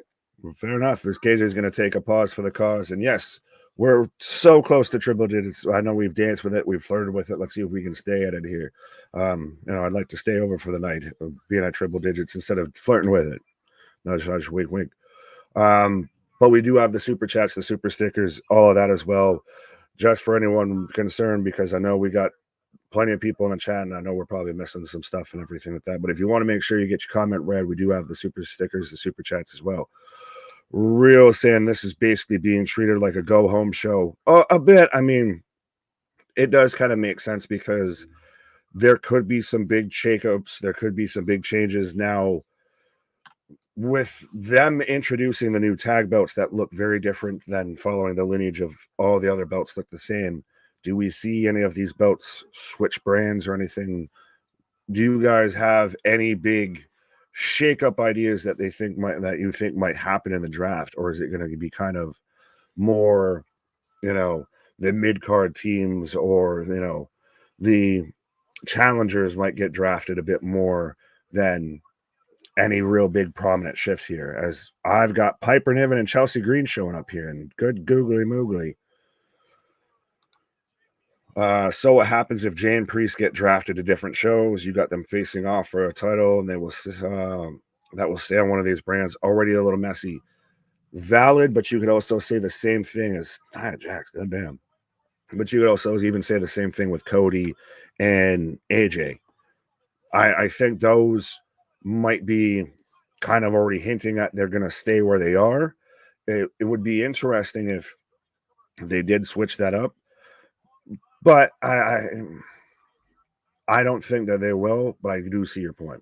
As we are underway, folks, as we've got Imperium taking on the New Day right now. So if you haven't given me a prediction, let me know who you're taking in this chat. As Gunther's at ringside, not at commentary, and Pat is shook almost as bad as Paul Heyman is being this close to Gunther after how many times he's been up there yeeting and Gunther's giving him the side eye. Big E and CM Punk, the future best commentary team. Not a bad shout at all. Easy Bake, have I played 2K yet? I have not. I honestly have really not had any time to play much any games lately between work, life, and doing all of this stuff. And not gonna lie, I'm kind of waiting for the price to go down and them to patch any bugs and everything. I've seen some mixed reviews. I don't know.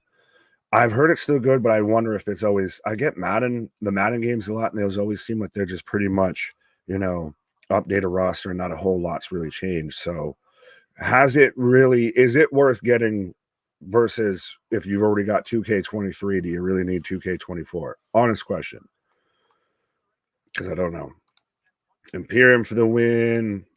I think the draft should have a rule. The title stays on the show it currently is. Valid. That's not a bad shout if you keep keep things kind of where they are. Maybe you could switch the IC belt and the US belt, but then again, you break up Logan being with the douche canoes there with Waller and Theory. Christian Bear, what up? Oh, Imperium Benny, what up? Imperium V-Day New Day versus New Day still. Yeah, well, again, we talked about this. It's a little bit, placeholder Monday Night Raw here tonight. We've got the draft coming up on Friday night. That's the first night of it. So you're not going to really set anything that's going to be a big, huge storyline, especially with non-champions, with potential challengers. Like everybody in this ring could get drafted, could be on a different show come next week. So you're not going to really, try and dig into too many big storylines here tonight, I feel. Outside of probably the Women's Battle Royal. Imperium for the win. Do you play WWE Supercard? I do not. Like I said, right now, I'm lucky to get in, a game on like an old 2K, NBA 2K game or anything like that. That's about most I can normally fit in about once a week here. New Day for the win. I'm in commercial break again, folks. Where's Curtis with our over under on the commercial breaks here? Didn't this peak 2 months ago? Yeah. Imperium for the win. WWE Scott let me know WWE 2K24 is so much better than 23. Well, fair enough. Let's see if we can, go climb back through the numbers and get up towards 100 here again, as I see about 82 people kicking around with us right now. 100%. We're at 4.4K subscribers, folks, still pushing towards 5K. So 100% be a friend, tell a friend, as we got now all the original content coming back, everything like that. We got interviews lined up. We got bigger and better things up to something. Season never sleeps. 100%. So be a friend, tell a friend. Damn. You could still switch titles because they are more transferable. Okay. Well, but would you have, the women's world title on SmackDown and the WWE women's title on Raw, but you have the WWE title on SmackDown and the World Heavyweight title on Raw? That's, especially when they look the same, that's when it gets a wee bit confusing. The IC belts I could see changing. The tag belts, I mean, you just debuted them. I don't think those change. So maybe they do have it set in place to where there's no the title holders can't get drafted. That would be an interesting way. Larry's saying Don can be the jester and escort of Queen. Whoa, now, my guy. No, you could set up what could come next. Come on. But that's the thing, though. Then you don't know.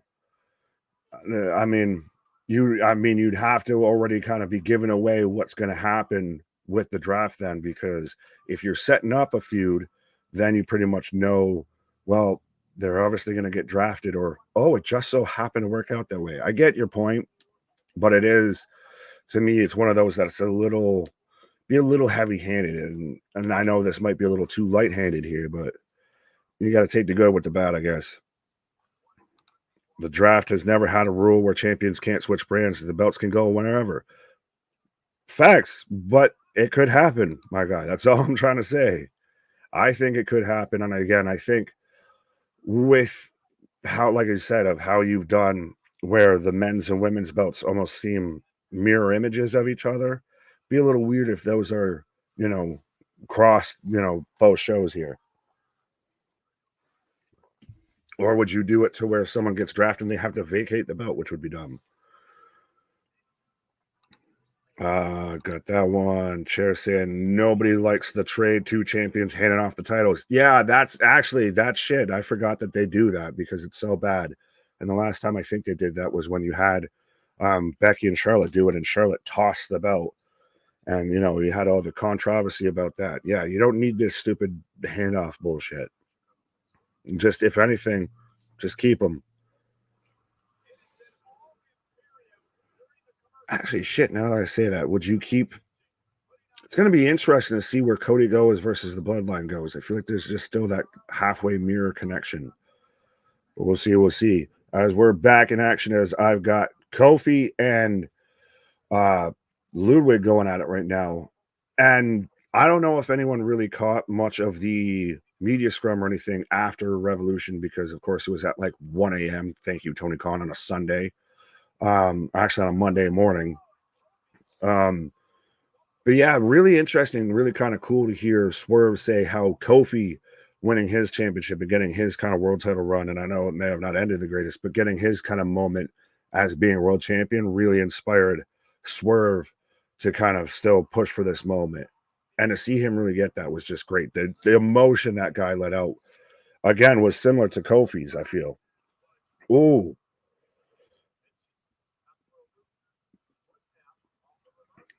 Oh, Woods roast through on Vinci. Suplex. Mr. All Red Everything. Well, damn, I can even see that through your picture, my guy. You picked the right show to be on with Monday Night Raw. Nia needs to win a title and have a proper run and can lose to live right before Rhea comes back. Valid. That's a very valid thing. Tornado DDT by Xavier, but that's an interesting take on this battle royal is whoever win it wins it. I can say words.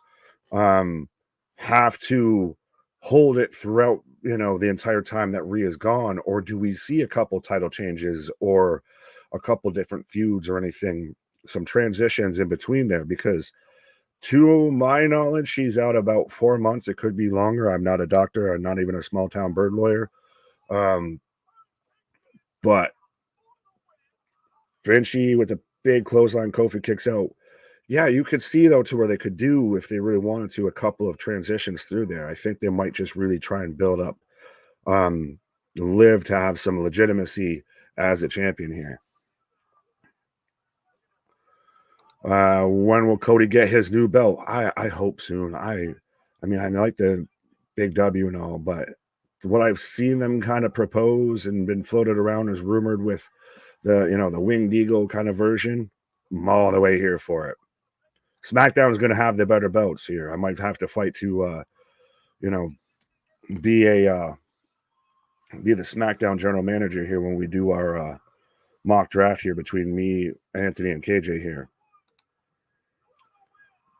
As Woods and the New Day pick up the win on Imperium here, and Gunther is just pissed all the way off. Is this where he gets his solo moment? Oh, he literally was having to remind himself that he was right in front of the crowd and couldn't just throw that chair into the crowd as he throws it in the barricade. Just the look of disgust on Ludwig as they lose. Nick, you could be a chiropractor. Well, why? Do tell. Do explain.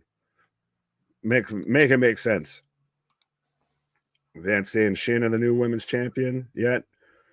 She could be. I mean, I think they have obviously set it up and said that they're saving it for the main event. Speaking of the main event. Because you're always breaking backs, my guy. The fuck? He's more of a nutcracker, folks. Yeah, I'm a nut for damn sure. But we're rolling along. Pat McAfee popped me while I was on my pause there. Eichner, the Italian of the group. Yeah. We got problems here. There's going to be a turn here. Oh, yeah. He's about to just get kicked out of. This is the solo moment of I don't stand for losing, as it's, my brother. He dead. God damn. Oh, here it comes. Yeah. No. You keep thinking it's going to happen, goddammit. Because of the look of disgust. It's like, I knew it was you, Fredo. I knew it was you all along. Yeah. Giovanni Vinci going to NXT and going to be with Tony D'Angelo. Yeah, there's the heel turn. So Kaiser taking out Vinci and just smashing him into the apron there. So Ludwig turning on Eichner. And this has been coming for a long, long time. Yeah. And I like Giovanni, but this has been going for a goddamn minute. Oh, well, it was who was it? Sorry, there was Beanie there was saying about building up towards stuff next week, and we were talking about this being a fluff kind of episode. Here's something that's building up post-draft. Yeah, is this right here? Yeah, and it actually sets up well for the draft as far as if one. Well, now they have split them in the draft, and we don't even have to follow up. I'm telling you, yeah, Stugats, yeah, Stugats. Right, 100%. No, Giovanni's going, and he's going to be part of the family there with Don and everything with Tony. Where is Gunther? He walked off. He left. He sat there and walked off. He had to remember where he was because he picked up the chair and had to remember right. I'm going to throw this in the fans. Threw it at the barricade. Gave Gunther a look, or gave Ludwig a look of disgust, to basically saying, "You know what to do." Yeah, and Ludwig, now just this man snapping. Yeah, Ludwig was like, "I'm not going back there and taking the beating." Yeah, as now he's got him set up, and now here comes all the producers. Hey, TNA, when you have people causing a fucking ruckus and everything, this is how you send people the shit out there to actually break this up. As Ludwig was about here to try and break Eichner's neck there, Giovanni Vinci. Eichner. I still hate the Vinci. And hang tight on this, folks. Like, this is not necessarily the death of Imperium. They could easily add a third member. He has a family. Oh, as he turns in, they pop for him turning and running back. Oh my God. Oh, that man has a family. By God, he's dead. Are we going to get the Fabian Eichner has been released from WWE notice tomorrow morning? Bro, I hope not. Don't you put that evil. As we're getting a holy, and I'm censoring it just like they are. But the man got a pop for breaking free to go run back and trying to cave. Terrible. It was so easy. It was so easy to turn it around. Just whoop. Yeah. Ouch time. Oh, sorry. No, you're good. I was just Rick saying ouch time. Yeah. Larry saying he has kids. My God, he killed him. As God is my witness, he is broken in half. Right now, Ludwig walking off after decimating. Are they stay with this shot? And there's Gunther. Yeah, good job. Did you see that? I told you I'd get it done. And Gunther, acknowledges and yep, Eichner was like Ludwig is the smartest man in the building. I'm not going back there and getting my ass whooped by this guy. I'm laying you out, bro. Sorry. Right. Well, I'm going to try and lay out here quickly before we get Drew McIntyre coming up here. As we got 106 in the chat, of course. 106 in Park, and I'm going to go park myself here for a quick second. There you go. We're going back to a commercial break. Nick's taking a pause for the cause, and we are rolling through Drew McIntyre coming up next. We just had a big turn. We'll see what this means for Imperium. Obviously, Eichner on the outs, but, do they add another member? Is there another opportunity here? Is it the end of the Imperium as we know it? As right now, I'm getting a commercial for Friday Night SmackDown as the draft kicks off.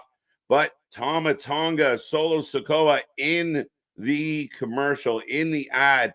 Tama Tonga instantly becoming must-see.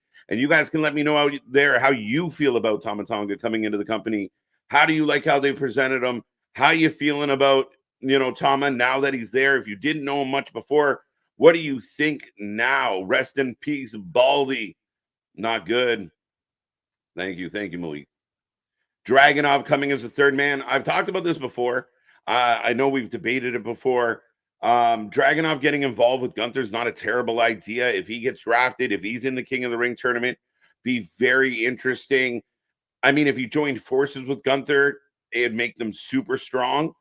But then it's the inevitable fallout between the two. So, yeah, I'm kind of with you, Jay. It's a possibility. But ultimately, what we want is those matches. We want Ilya versus Gunther for sure. Tonga feels bigger than anyone in AEW, in my opinion. Yeah, I mean, when we talk about the Jay Whites, maybe with the exception of Ospreay, I mean, Okada, Sasha, Tonga's come in and felt instantly badass, felt instantly strong, felt like you want to see what he's going to do. The new Solo Sikoa has been outstanding.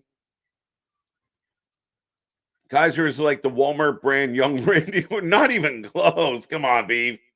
Come on. Hilarious. We have a new cerebral assassin, and his name is Ludwig. There you go. Ludwig on the game, on the tip, ready to go. He's going to bring in Ilya to replace him. Interesting. Again, a lot of people have speculated on this potential. He feared for his life like Khan. Let's go. Bum. Tonga feels got that one. It's not a prediction. It's a spoiler. Ilya Dragunov coming soon to Raw. 100% with you, Kyle. I do believe that Ilya defending his title tomorrow. We will be here live for NXT. We'll be live on Wednesday for Dynamite. But tomorrow, spring break-in, Ilya will be taking on Trick Williams. Is it Trick's time? As much as Meltzer might not like him, could he be the next NXT champion? And does this mean that Ilya's on to Raw? I think so. I think it's a high possibility. Plus, we got a triple threat for the women's title, so that will be interesting. Huge save by Samsonov. Sorry, multiple screens. But yeah, no, tomorrow should be fun for night one of spring break-in. My guess would be Rich Holland as the third man. Odd. But again, I mean, if you can replace an Italian with an Irishman, I suppose. Tonga needs to go on a long win streak, build him a star. I'm sure when he does have the opportunity to get in the ring, they will continue to make him look the way they are. But as far as a guy that hasn't even stepped between the ropes for a match yet, I think you have to commend him on the initial presentation of Tonga, being instantly involved with the bloodline, with this new bloodline with Solo works really well. Yeah, give it time. But I think Mr. All Red everything, I think he's got a great chance to be dominant here. Very excited to see what they're going to do. Typo, Ridge, gotcha. I predict Tama Tonga is going to start a riot just to give Nick Aldis. Yeah, so Nick Aldis did have words with Solo and Tonga and Paul last week. So we will see, as now we are back from commercial break, folks. We are getting an Andrade package. So they continue to hype up Andrade. They're not letting us forget that, he is a prominent member of this roster. Talking about the Judgment Day. Breaking news, Finn Balor has re-signed with WWE. Damien, I have not read that. Maybe Nick can confirm that while he's on his pause. But doesn't surprise me. Finn Balor. I just want to give Samoa Joe mad props for holding down the fort in the dark times. Easy Bake, we love Samoa Joe. Samoa Joe's a vet. Samoa Joe's a Hall of Famer. Samoa Joe stepped in when they needed him to. He was a formidable foe for MJF. They didn't do the story very well. They should have focused on just Joe and MJF, not all the side stuff, not all the double stuff. You could have really, really done a good job with it. That all being said, yeah, Joe was a great champ. And again, a guy that can put over a kid like Swerve is perfect. All the love to Joe. All the love to Joe completely. Is it time for Roxy to get called up? She's close. Nick and I have debated this quite a bit. Now that she's got the belt, I mean, she's defending in a triple threat tomorrow. Could Paxley or Bird Lady win that belt? Maybe. But we'll see. But tonight we are getting Ricochet and Andrade taking on Santos and JD McDonagh. Can confirm. There you go. So congratulations to Finn Balor. I know a lot of people speculate when these contracts come up, who's going where. I mean, did you see the thing going around about Tony Khan offering Seth and Becky $10 million each to come over to AEW? Very interesting. Finn posted on Twitter. Thank you, Jay. Thank you, Damien, for breaking that. And thank you for Nick for confirming that. So there you go. Finn Balor's sticking around in the Fed for a little bit more. There you go. Thank you so much, Scott, for the super chat. Remember, folks, we do have that super chat. We're just under 100 people right now. So let's get it back up. People going to the fridge. Get back over here. Joe is a perfect as a champ. Only reason for me to watch AEW, basically. He's just solid. Everything he does is good. And again, he's a vet. So, again, there's no wasted motion. He's always Joe. He's always authentically Joe, and it works. He cuts a mean promo. He's a badass in the ring. And he's in that comfort zone of a career where he just knows who he is. He knows what he brings to the table. He knows his key spots. He's outstanding. As I got Drew McIntyre coming out to the ring. Joe. Again, who thinks Judgment Day is going to implode? Definitely on the verge of it, Christian. That's what they're selling us on. Again, does Dom join Legado? Is there something else at play here? Does Finn turn on Damien? Does Damien turn on Finn? Where does it all fall out? How does it all come together? But yeah, it's definitely on the verge. They've been teasing this implosion for quite a while.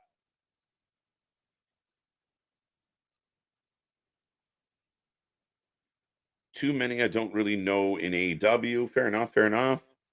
Dude, Fergus 46H. Benny. Not sure. Over my head. I've been hearing Joe is coming back to WWE. That's all I've been hearing. Maybe. I don't know. He had a really good relationship with Triple H. Could they bring Joe back into a more of a producer role as a talent coordinator? working with guys like William Regal. Yeah, absolutely. Nothing wrong with that at all. The guy is a wealth of talent, a wealth of knowledge.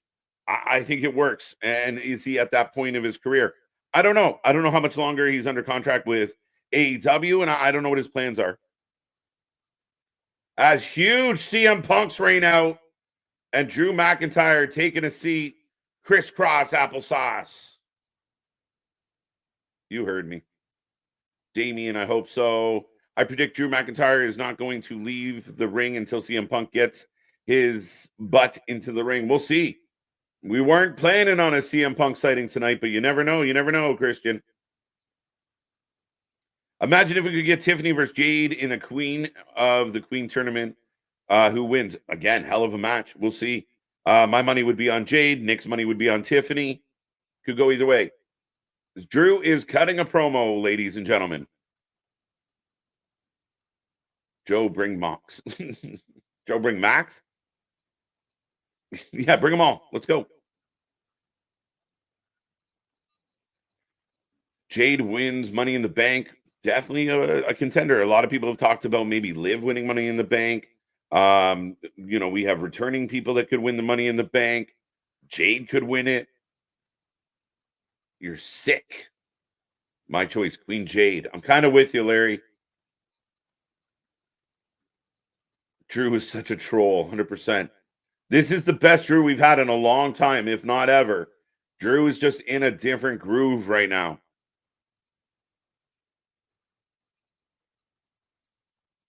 And the murmuring from the crowd, they're on him. I hope WWE re-signs Drew, Becky, and Seth. I have little to no doubt, Damien. I don't see any of them leaving. I don't see them any of them parting ways. The relationship between them and the WWE and where they fit and what, again, when you're at the top of that totem pole, I can't see them going to AEW. I really can't. Does anyone out there see that? I see him. Speaking of fitting. Pause. Yeah. Chelsea should win Money in the Bank. Give Chelsea some love. Tiffany. If she doesn't win Queen, she wins Money in the Bank. I'll take that. Ooh. Hey! Oh my. Davis is the one interrupting Drew McIntyre, and we were wondering if this could be the feud coming out of this, of the kind of placeholder of you get Sheamus and Drew just smashing each other. Pause. Killing time. Hello, my friend. We meet again. Yeah. What's going on, Drew? Jade for Queen and Tiffany wins Money in the Bank. There you go. Kyle's with you. You have that. Everybody's a coward, yeah. A lot of people were getting upset about the body shaming that Sheamus has experienced. Let's be clear. Sheamus is in great shape, and he's rocking a bit of a dad bod right now, but he was on the shelf for a while. So we have every right to point out, hey, there it goes. He does have a workout YouTube channel, just saying. Does have a YouTube workout channel, just saying. Here we go again. I mean, I can't say nothing. I'm in shape, rounds of shape, so. Facts, yeah. Nothing but love. I thought for a second you just said fats instead of fats. Yep, fats. Yep. I got plenty of them too. Let me talk to you, fella. Swerve when I drive. There you go, John, swerving all over the place. Be careful. Right. These two guys have grown up together. 100%. There's history here. We've seen this. We've been down this road. Very interesting. Like Nick kind of pointed out, maybe this is a bit of a placeholder while Punk's still on the shelf. And did you see Drew tweet towards Jinder after he had been released and everything, and it showed them two as 3MB and everything, and said, we've proved them wrong before, we'll do it again. Yeah.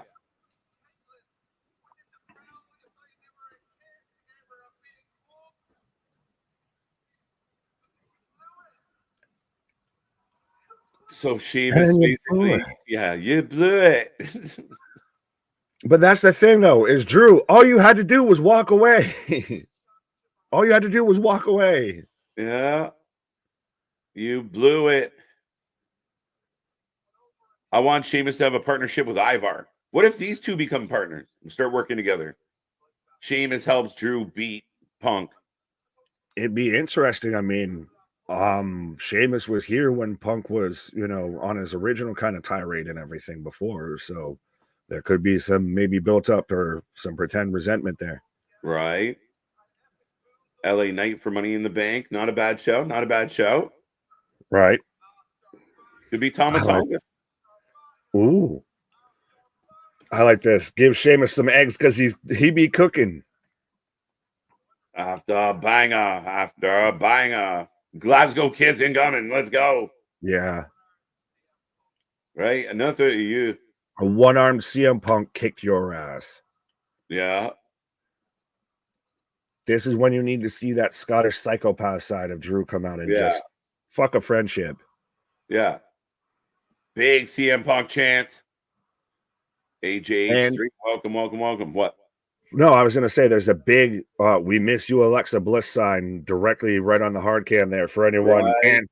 Anthony, that's into that whole theory that she's coming back tonight. Are we quite sure it's not Anthony holding up that big sign? It could be. Where are they tonight? How far away are they from Atlanta? All right. This is going a bit long.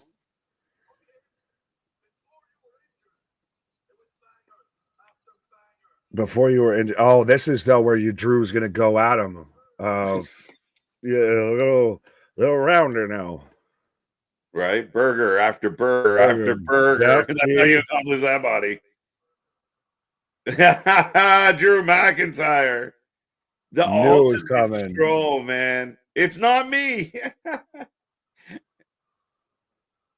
This is, though, like you said, this is the ultimate version of Drew McIntyre. This is the version we wanted the entire time. He's such a troll. Facts. It works so well. Stardust sucks. Thanks, J-Boy. Don't worry. TK's on a different kind of dust. Mm-hmm. This I can listen to. Priest J, not so much. I feel like both segments are kind of on par. Yeah, all right. No, I would say Sheamus is better on the mic than Damien. I'll give you that. I'll say that. Sheamus says, I can lose the weight, but you can't lose stupid. Oh. Can't fix stupid, Nick. You can only just fight it and go to court. Fact. Anthony's saying it's not me, so we can confirm, and that's exactly what he would want us to think, that it's not him. Right. I'm a hamburger connoisseur.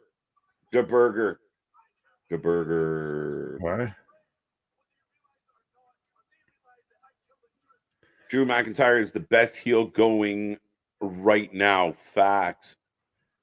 Because everything he says, there's a vindication behind it. He says, I don't care what they say. I'm your friend. Whatever they think, whatever. What I'm saying is fact. Right? I've seen enough. Raw greater than Dynasty. Easy, Keyshawn. Oh. Easy, Keyshawn.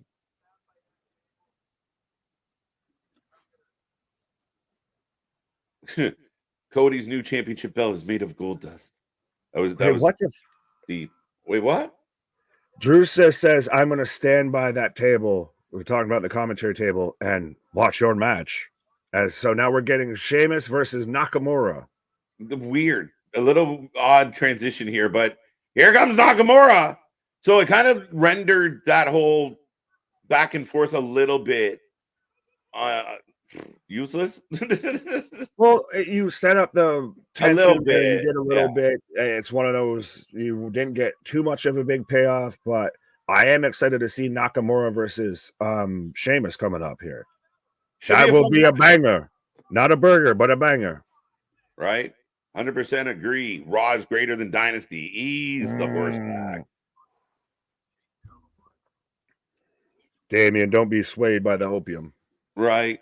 I once had a burger at Chili's. All right, good start. And the burger's twice at All Stars Grill and Bar in Manhattan. I'm a burger connoisseur. There you go. That's all it needs. 3 burgers, you're in. That's the entry pass there. But no, what you were talking about while I was on a pause with Finn resigning and everything, and there was a comment that I think was terribly written out, so you didn't fully get it. He was talking about Fergal Devitt, Prince Devitt, Finn's 46. Oh, yeah. This is the one I was like, that went over my head. I had no idea what you're trying to say. Yeah, it wasn't Fraggle Rock. It was Fergal Devitt. But yeah, so he's 46, and the man looks like he's 26, honestly, a little bit here. So right. He can be 46 all the damn once. He's getting great shape and still goes. Yeah. All right. Yeah. No, that completely didn't even register. That's great on his game. Yeah. No, I completely agree with AJH3 here. That's when you're working at your best. That's how you get any sort of a shoot angle. You work that, real life stuff into it. Is you don't go so far enough that it becomes blatant, and you don't lean too far in anything that it really shifts. You don't, like he said right there perfectly.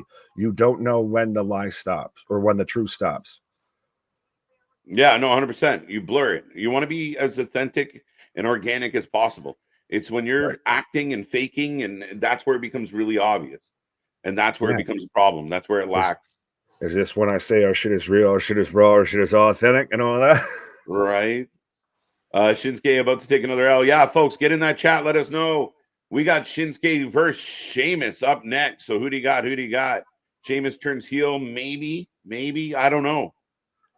Is it surprising, though, that you have, Drew will go to AEW. Oh, Finn will go to AEW. AJ will go to AEW. No one mentions Nakamura.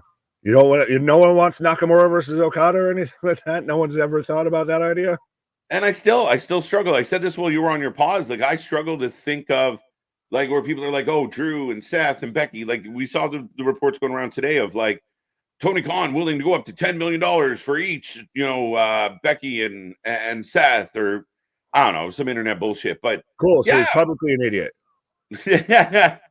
But I mean, at the end of the day, to some of these athletes, it's more than just what the bottom line is. It's more than just that number. It's the positioning. It's the opportunities. Look at Becky with her book tour. Like, I mean, again, it's going to be hard pressed to talk people at that level to lead. And again, these are veterans. Tony, you're the alternative. You're the upstart. You should ride guys like an Ospreay, a young guy, like a Swerve, like Billy Starks, like Nick Wayne, like Jordan Oliver, like Blake Christian. They've all fucking Christian happened. And then the rest of them, it was all Ring of Honor. That's the thing, is you have some of the best young talent on the independent scene, and they're buried because Chris Jericho's got to win a fucking unofficial title. You're not wrong. Yeah, that's what drives me nuts as an AEW fan, is just, and again, I agree with you completely, Robert. AEW haters, Raw is not better than Dynasty. Raw is a good TV show. Love our wrestling. You listen, you're not wrong. Like, to me, this is not better than the pay-per-view we got last night, even though the first hour and a change was a little bit of a slog. I was going to say, you and I fought over the rating a little bit. I was higher than you on it, and I was like trying to like talk you up. I'm like, can you meet me here? Can you meet me here? Gunther win King of the Ring. He's got to be a heavy, heavy favorite, as we are back from break showing Shayna Baszler in the locker room, folks. I see over 105 people. Click those little hearts. Click those little emojis. Click like, click subscribe. Give that algorithm a rub. And if you haven't hit subscribe yet, do so. We are climbing. We are pushing for 5K, our next major milestone. We are well on our way. So thank you for being here tonight. Don't forget, we're here all week long for all your favorite wrestling. Absolutely. And I'm still excited for our little draft special here, because we're doing not what we think they're going to do, what we would do if we were the GMs here. And it's fitting that it's the same day as the kickoff of the NFL draft here and everything at the same time, so we get to all play our little GM of how can I build the best roster here? 100%. As we are off and running, Sheamus versus Nakamura. Who you got, Shaky, or you got I figure Sheamus has to.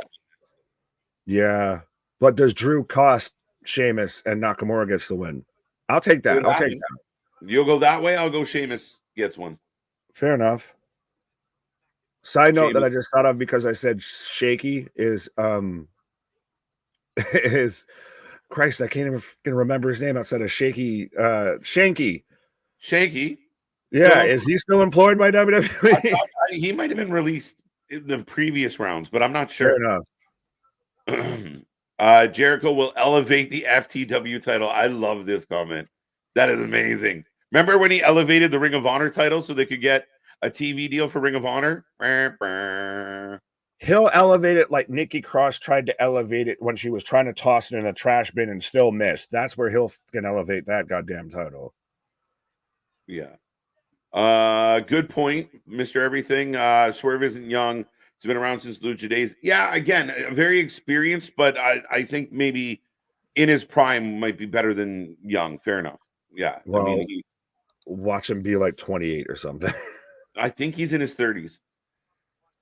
Don't say that like that's old. No, I know. Fuck. Yeah, he's 33. He's younger than me, my guy. So yeah, 33 is young. 33 is young. Let's go.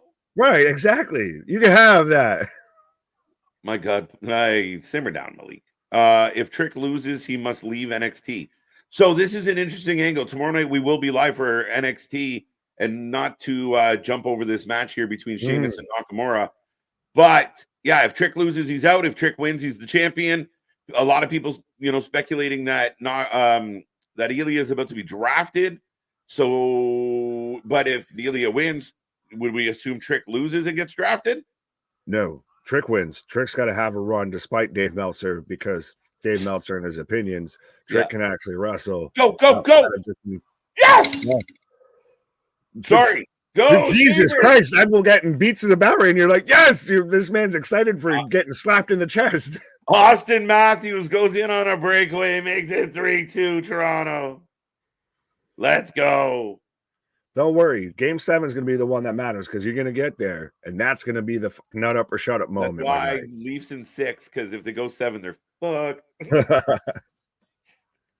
Sheamus for the win. Sorry, you were saying something. And I can't even remember at this point. Just shout out Austin Matthews having a tear of a season. 69 goals. Hey, nice. Agreed to being in his prime, yeah. Again. Right. Rick saying Sheamus for the win. Shin tries to miss as Sheamus goes for the bro kick, a la Black Misty Copeland last night. Only thing is the mist will be on the boot all over Shin's mouth. Okay. They are on the outside of the ring. Nakamura smashing Sheamus into the table. Drew just watching like a bored teenager. Right. Oh. Yeah. Oh. Nakamura drops the knee on the back of Sheamus's neck as he's draped over the announce table. You cut to Drew just shaking his head, and then Nakamura with the shot of Drew popped me of just disappointing.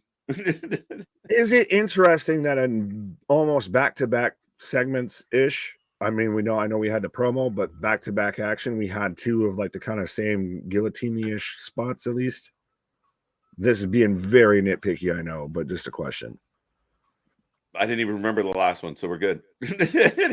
Ludwig. Yeah. No, I mean, yeah, fair enough. I see what you're saying. Yeah, nitpicky for sure. Burgers, we win. Burger Boy wins. Cheeseburger, WWE, what?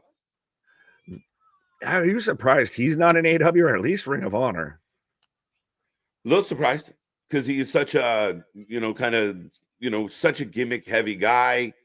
I'm surprised he's not around Ring of Honor more. By the way, for anyone that doesn't know, he's an independent wrestler, was on Ring of Honor. We're not just out here deep in the vitamins, just having a fatty conversation talking about cheeseburgers. But we could be. It's happened. It's definitely happened. I think it actually has. If Connor's out here giving you love for Austin Matthews.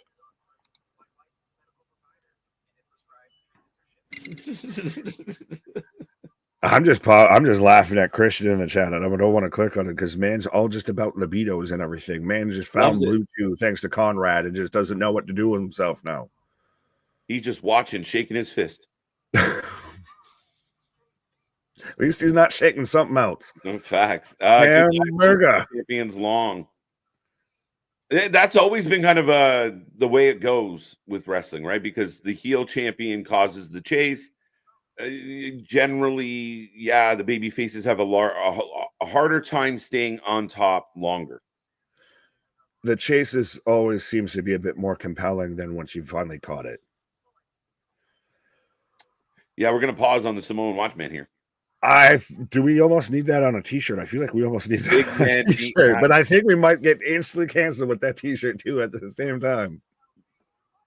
Oh, man's gonna just make a note of that. Make a note. Big man me. So Samoan oops there when we have that on the merch store and everything, which by the way, we do have a merch store, we do have a TikTok, we do have a Discord, we do have an Instagram, Twitter, all the things. We got all the buttons, the gizmos, the gadgets, all the socials for you. But yeah, so when that's on the merch store, you got to make sure you can get that. We'll make sure it's in like a 5XL for everybody out there. It goes up to 5X, yes. Usually. There we go. Unless I didn't even know that. I just took a lucky guess. At least 4X. Just buy 2 and just stitch them together. Then you got a 7. Then you got an 8X. We even have kid sizes. We have crop tops and tank tops and no drop tops, but we're working on it. Yeah, crop top. Crop top. Where is this Discord? As you're saying that and you talk to the people, I will pull up the link and drop it in the chat right now. All right. 3-2 Maple Leafs. Yes, Austin Matthews gets the go-ahead goal. I believe the Islanders are putting a bit of I think they're up 3-1 over Carolina right now. Big bounce back game. But we're going back to Sheamus and Shinsuke. Right. Sheamus in control. All the talk about burgers, I had to order a Baconator. Man, Scott, you guys are torture some nights here on this channel. They're literally sitting here munching out, listening to y'all just ramble about your various foods. And hey, guess what I'm eating right now? And we here doing this, starving. We gotta sit there and like try and please talk while I snack on this like gummy bear and just cover my mouth so no one sees me eating. I brought some. That's why I had to be the true paisan and get a big New Yorker here before the stream and everything like that. Shout out Pizza Hut. Yeah, I'm a fat kid at life. Speaking of a big New Yorker, we will be here live tomorrow for NXT, and Tony D will be on the show. There you go. Smooth transition, sir. Smooth. The burger thing has met bugging out. That should have been unscripted. That shit had me laughing. People are looking at me funny. So he's saying it basically popped him wherever he is in a public area, I'm assuming. And so now no one knows why he's laughing. Just be crazy. It's okay. Be the crazy one. Absolutely. That's how they leave you alone. That's how you don't have to interact with stupid people. Just be crazy. There you go. Merch store now. Yeah, I have to. Big men meat matters. I like it. There you go. So be a friend, buy a t-shirt, all of that. Be like Scott, everything. And I did just drop the Discord link in the chat as well. There you go. To the left of record. To the left. Everything we own in a box to the left. Might be. I don't know. Oh, we're going up for a super white noise here.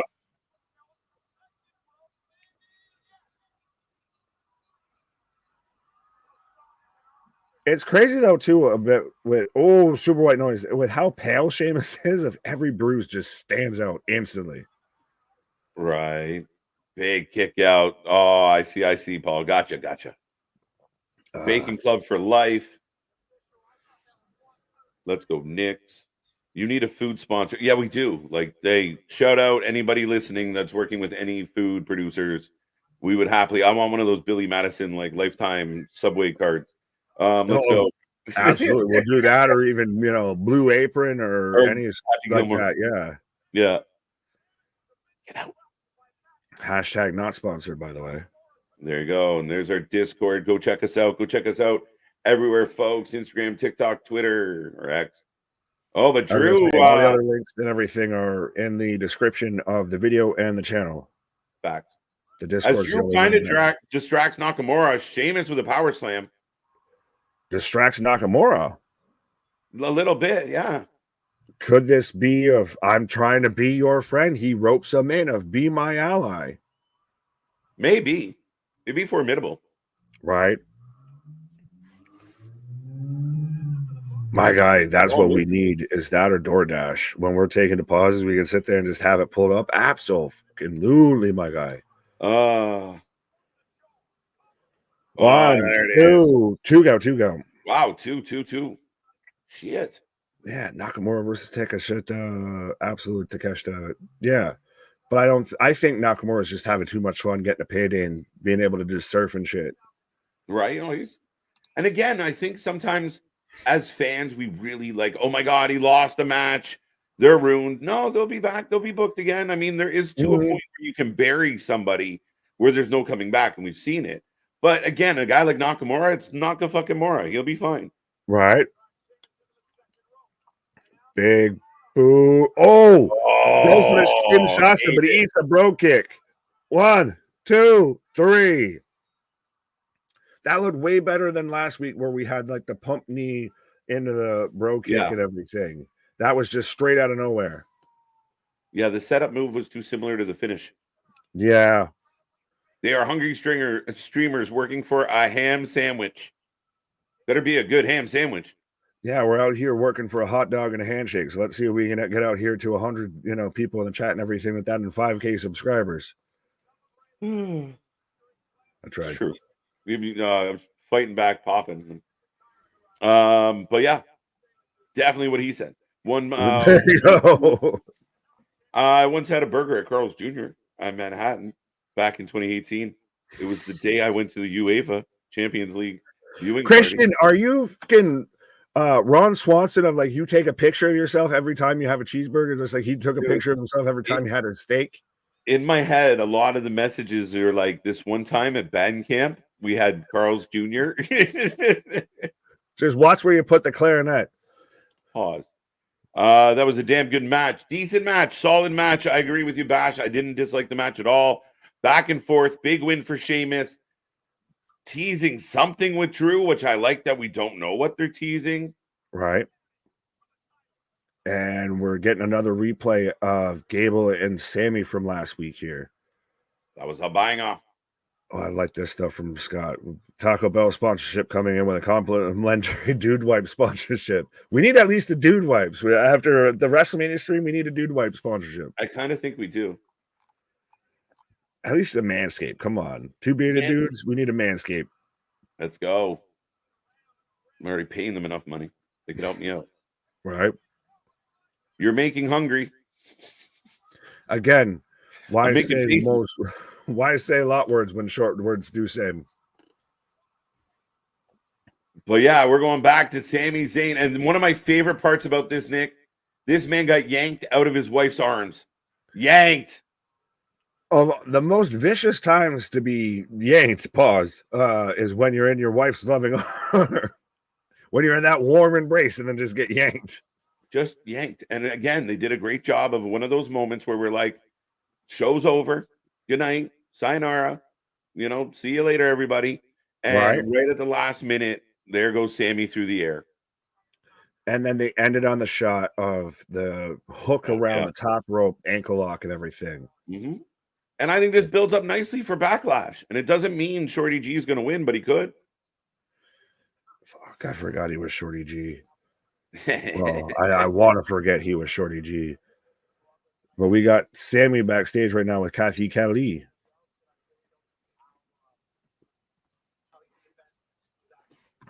So Chad Gable's going to explain himself.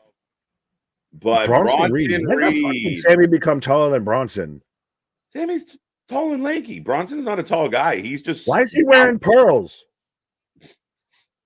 Why is Bronson Reed wearing pearls right now? He's like, we couldn't rent Solo's necklace, so I got to get pearls. I got to, be out here pearl clutching. That's a loaded question, Nick. It really is. Oh, there you go. And Bronson warned he was coming after whoever is next. So maybe this is setting up a triple threat. But I think this kind of goes to what even Gunther was talking about last night of having a target on his back, or earlier tonight, of having a target on his back. Now Sammy's IC champ, so now you got to fight off Gable, you got to fight off Bronson. We got challengers lining up for this guy. Yeah. Bronson is that dude. He beat Okada, man. He had a solid New Japan run. You're not wrong, Beanie. Could you see Samoa Joseph, and I know you were talking about him while I was on a pause, could you see Samoa Joseph versus Jon Moxley for the IWGP World title, and you get Joe on a run in New Japan? Maybe. Where is this puck? Yeah, maybe. Man's thrown off on the question and the puck. That's Alpha Academy. So they come out to the Shush It comes out Alpha with Junior that Academy. So they've been demoted. They're the Junior Academy as Gable's coming out here, you know, smug as a bug in a rug, out here in a suit and everything. Well, the rest of the the doofy crew behind him. Well, I wonder how this plays out. Like, I didn't expect him to come out with all the Alpha Academy. I felt like maybe his actions would have alienated him a little bit. So, I mean, again, is this one of This those is where things? he tears into them. Yeah, it turns on them now. He just tears them a new asshole. Pause. I didn't want to say it, but I had to say it. Even they're out there with Alpha Junior crew and everything. Like I said, they out here looking like the, you know, and 1 and 2 and you know, get them setups, right? And workout song type shit. They look like fucking Tybo Jazzercise class coming out here. Well, that's why I was hesitant for Chad Gable to be the guy that took down Gunther. Was he needed something like this if he was really going to have the belt? I didn't want it to be super playful, super kiddie and goofing around. Gunther built that title up really well over his time as champion.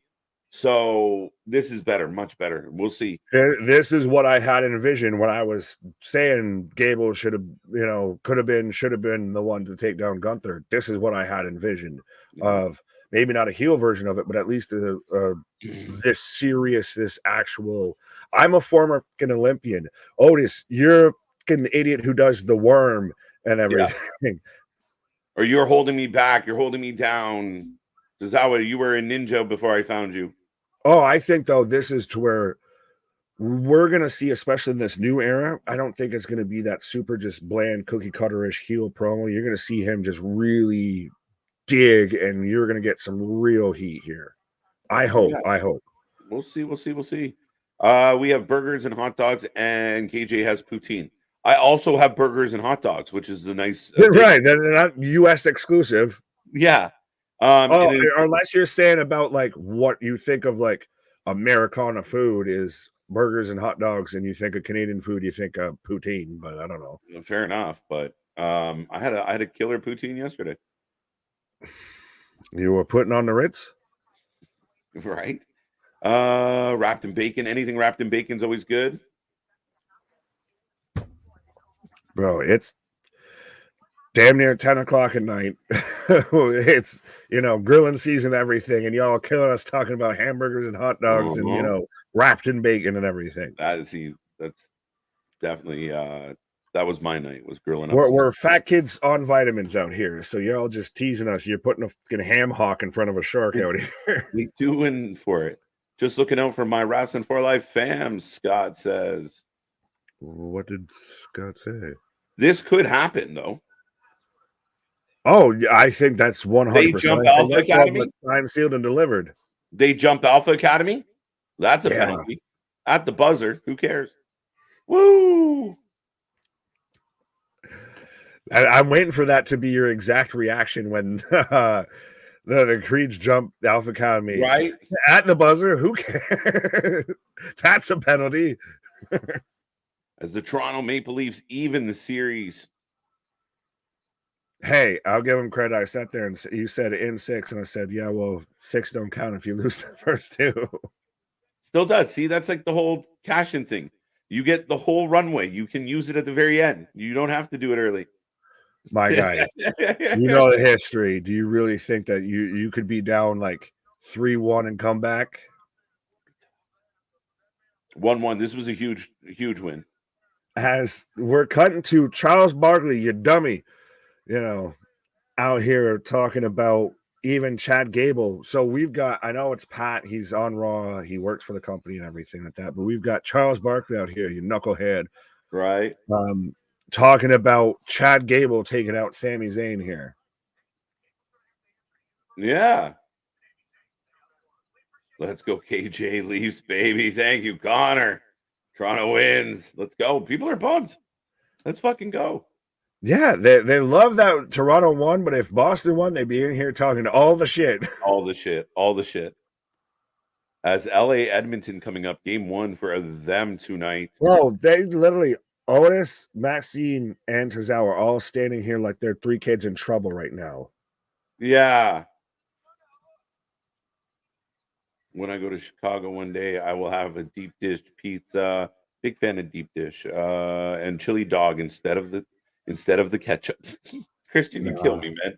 Leafs won. Thank you, Dale. Yes, big win for the Leafs. Who caught the QR code? I asked earlier if that was a QR code. I don't know if it was or not, though. Easy, babe. I haven't gotten any that I know of. But yeah, no, deep dish is a fucking calzone, or it is a fucking yeah, it's a pie. It's not a fucking pizza or anything like that. It's a fucking casserole. That's what the word I was trying to think of. It's a lazy Susan. It'll come back around. Like, where are you going with this? Yeah, it's not a pizza. It's a casserole. Pizza's pizza. I don't give a fuck. There's great pizza, but pizza's still pretty fucking good, even when it's not great. I could go 10 million ways with that, and I'll choose not to because I like being on YouTube. Fact. Chad Gable out here cutting a promo, ladies and gentlemen, as we roll on here for Raw. No, we're a little sidetracked between food and hockey, but yeah. Chad Gable cutting a mean promo. It should have been me. It should have been me, Nick. Absolutely, but that's the thing is he has that same kind of dorky, nerdy, but still serious voice that kind of Angle had of he's justifying all of his actions 100%, but he's very punchable face. Yeah. Now Pat sounds like a block of wah. Oh, now here he goes, picking on Alpha.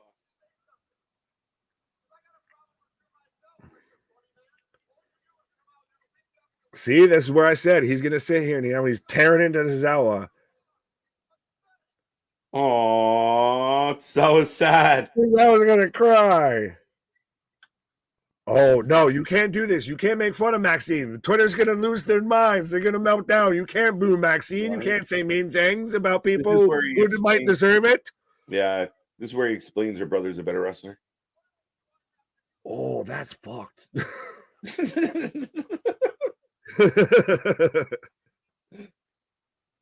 That's one of my favorite responses to anything ever. It is, though. Junior cadet. Fucking Otis ain't a junior in anything except for maybe high school.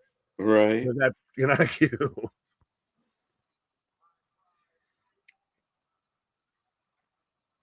My prize pupil as we're getting an Otis chant. Deep dish ain't pizza. Fair enough. Facts. Ouch time. Ouch time. To be without a shadow of a doubt to be the biggest disappointment. And Otis was out there just pumped like he's about to say some nice shit about me. He tore into the other two, but I'm this our pupil. Bring out the creeds. It could be. But see, and he's even saying this right here is why you signed up for the academy, right? For honesty, for feedback.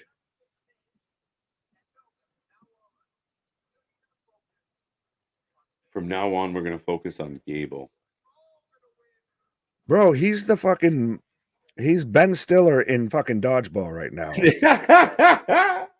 Joni loves Chachi. Cobra Kai. This shit of just, nobody makes me bleed my own blood. Nobody. Boo the bad guy.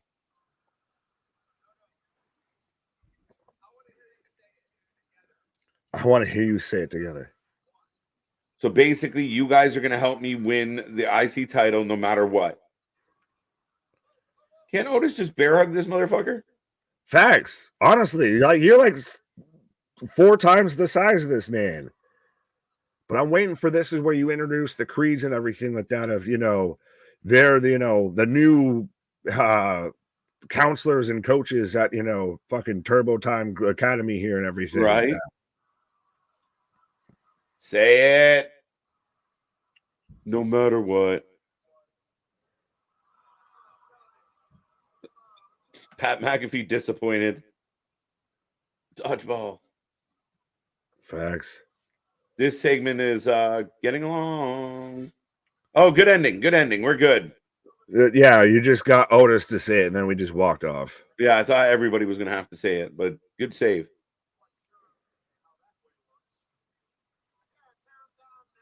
This guy sucks.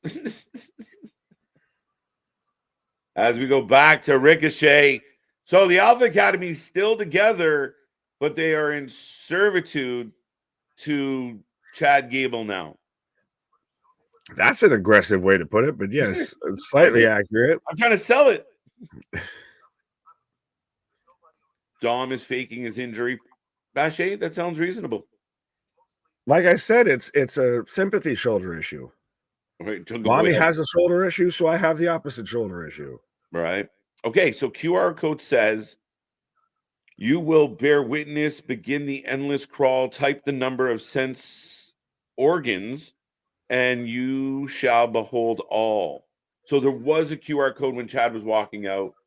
I have no idea. Here comes the Google machines now. Yeah, let's go, Googlers. Fact checkers, Twitterers, lend me your ears, countrymen. Lend me your ears. Oh, hey, Live. It's just gotta be like, you hurt my mommy.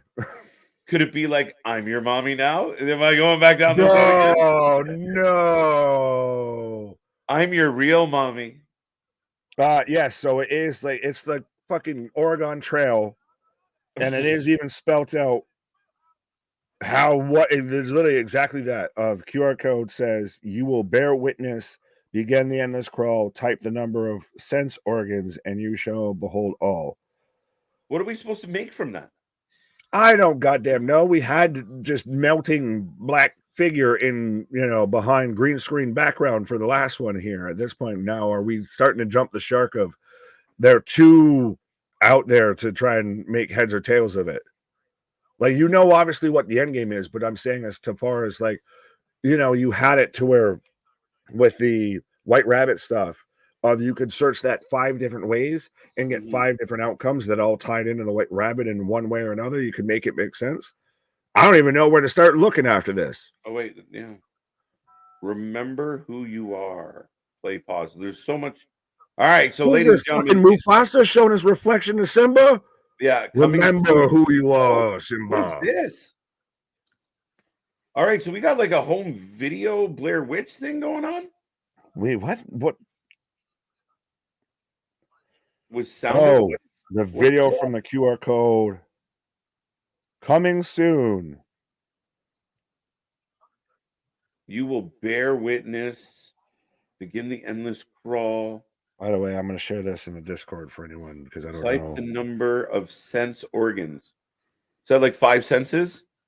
Type the number. So if you type 5, do you get like a more clue? What is happening here? I don't know. 6 cents, Wyatt. There's 6 there you go. Okay.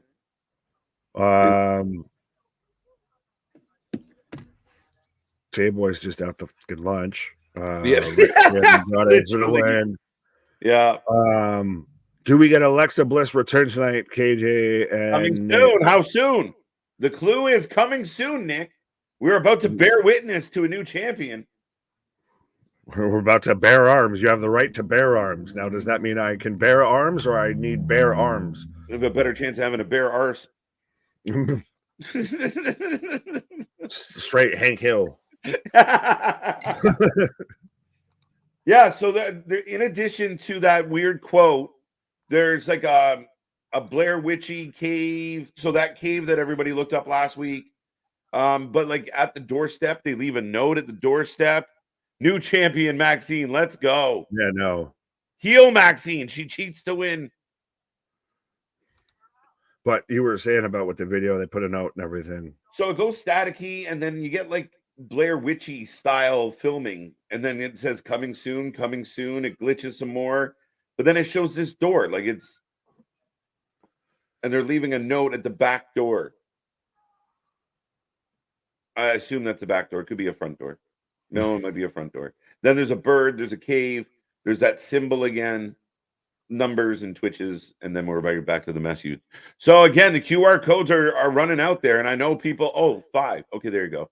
So they type in 5, preparing your invitation. So I was correct. See, I got some. There you go, Sherlock. How do you do it, Holmes? As we got Nia Jax coming soon. And I'm that monster. Pause. How you doing? We need the sleuths to like. We gotta go frame by frame by frame. Flame Royal. Hey, they actually backslid into something because of the flame with the Yeah. whole original cave and everything. Yes. Man's out here speaking facts and doesn't even know Right. it. So, yeah, I have no idea where I was going with that. Yeah, no, I mean, again, so, yeah, we need the internet sleuths to get on there and go frame by frame and break down. Like, can we see what's written on that note? Oh, by the way, Ricochet is fighting JD McDonagh in the semifinals of Speed. Is it so funny that it's called Speed and it airs on Wednesday in the middle of the afternoon? Right. Whatever happened to Braun Strowman? Braun Strowman also had neck fusion surgery. Yeah, I believe the rumors are he's pretty close to coming back. Well, speaking of coming back, well, we've got Andrade coming out who came back, but also we've had Redbeard Rowan out there of allegedly, reportedly having to turn down gigs because of, contract obligations. So seems like he might be coming back and be involved with this, like Alexa. Wyatt 6. You can say it. Well, there's 4. Where's the other 2? Gacy and Cross? maybe Nikki Cross. Go to women. Yeah. Let a heel Gable beat Sammy, then have Sheamus beat Gable. Maybe in time. Maybe. Perhaps. How much weight has Sheamus lost in 1 week? It was fluid. You just had to sweat it out. He just needed to not have so many pints and everything. I don't know. I'm not a fucking nutritionist. I don't know. My prediction is Alexa Bliss. There you go. I thought you were going to give a prediction on how much weight the man's lost. I have no idea. As here comes JD and the one-winged Dom Mysterio. Yeah, why does he look like he's half slaughtered a cow and everything with this fucking get up? He looks like Patchwork Couch out here. Right. I hate how WWE acts like battle royals are big, important matches, but they end in like 8 minutes. Oh, yeah, valid point, I guess. It's the main event tonight. It'll probably be more than 8 minutes. Yeah, well, I think it's more you boil down to about 4 to 5 people, and then you can get, your 5, 10, 15 minutes, what have you, after that. Like, initially, it's just literally fucking bodies hit the floor out there. Yeah. Drowning pool. Yeah, I don't love battle royals. I really don't. I mean, they're not my favorite way to figure things out. And again, I'm wondering if because they want to have, I don't know why they feel this way, but I'm guessing they wanted a new champ by the draft. So here we go. We're going to fast track it. It's a good way to get to a conclusion. Again, not my favorite. Right. Well, Curtis out here. Elementary, dear Watson. Benny asking, will this work? Work. What? Context is king on that one, Beanie. Right. Richard saying Zoe Starks wins. Christian letting us know about the score for the Night Stars game. Kyle gave us a prediction for the match. So again, if you haven't given us a prediction, let us know. You're taking between Escobar and JD versus Rick O'Shea, and I already forgot who his partner is. Oh, Andrade. Damn. Yes. And then Halo and then J-Boy are both just out to lunch having, holding hands here with some of their comments are just nonsense. Right. Now, does the remember who you are in the QR code? Sorry, I'm distracted. You're remember fine. Who you are. Is that it? Would that be a shout out potentially to Bliss as far as, you used to be this person. Now you went away. Don't, remember who you are.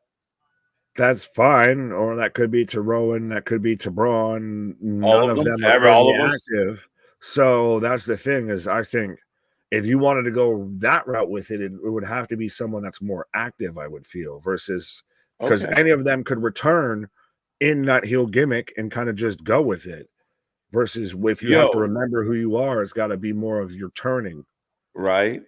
Yo, did you see this? So WWE puts out the battle royal for the women's champion.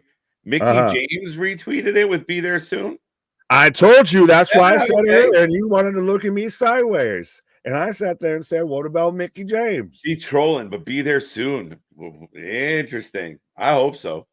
Point ahead, look smart, my guy. I love that lady. Let's go. You're gonna fight Nick Aldis for the hand of her honor? Nope. But good job, sir. Good job. Right? Whoa. Andrade. Double leapfrog and double back elbow here. Right. Is it weird though that Escobar and Ricochet have matching gear, but Andrade does not? If anything, Andrade matches Dom more. Or they're not really a team, I guess. Yeah, but like it's one of those of, you know, you're going out with a gathering and everything like that, and you maybe don't want to have the same outfits and shit at times, especially when you're supposed to be on opposite teams. Right. Does Andre get the put with Zelina Vega before? Does Andrade get put with Zelina Vega? I'm guessing push. Put. Yeah, no, I think that would be a great idea. That was Andrade at his best with Zelina. Heel Zelina is better than babyface Zelina. Anthony, I love you. Mickey James, another clue that Alexa Bliss will return. They have history together. They have history. When they were showing the picture that they used for vacant for the championship, had Alexa Bliss in the background. So, like, see, they're telling you. They're telling you now what's going to happen. Dun, dun, dun. Dale's got Andrade and Ricochet for the win. I think Judgment Day might steal the win because Dom's not really hurt. Yeah, that's where you're going to get that moment of he pulls it out and just kind of throws an elbow and then slides it back in there. UED. So this was the part of the code from last time. Ooh. U, Uncle Howdy, E, Eric Rowan, D, Dexter Loomis, and Nikki Cross, Joe Gacy. 5 + 1 is 6. Wyatt 6A, Alexa Bliss. Not bad. God damn, Victor. Respectfully. I mean, I guess it's fitting because you got the Fiend as your profile picture, but god damn, I just picture like Zach Galifianakis with like the. That's me right now. Just just the equations just going by the head. Right. It makes sense. It checks out. I would have never figured that out. That's awesome.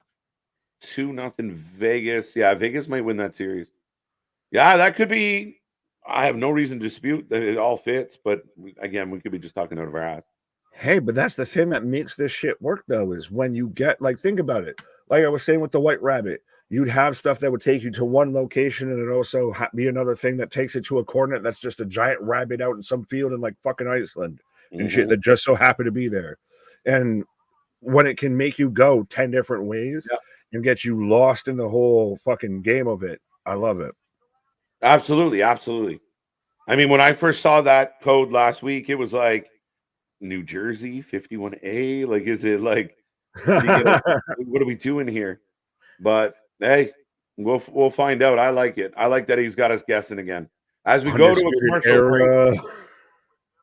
Ham and Egger. Whoa.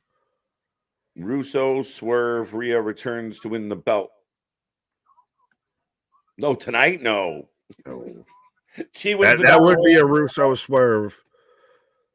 Yeah. Now, speaking of people who swerve when they drive.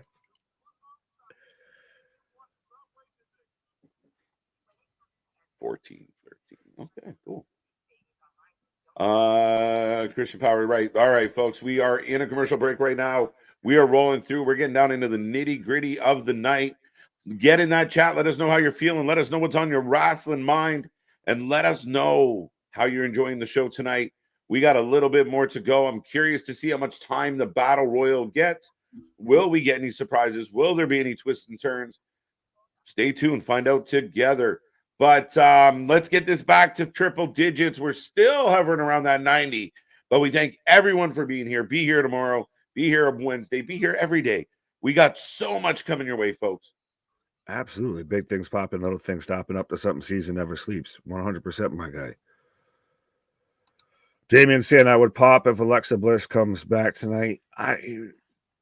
I'm not going to deny that I would pop for it, but I think it's one of those, it'd be really interesting of, with all of this going on, do we start to get towards the finish line with these QR codes? If we start getting like an Alexa Bliss, or is she just there and then we see the turn? That's going to be the interesting. We feel like she's very much involved with this whole Bo thing.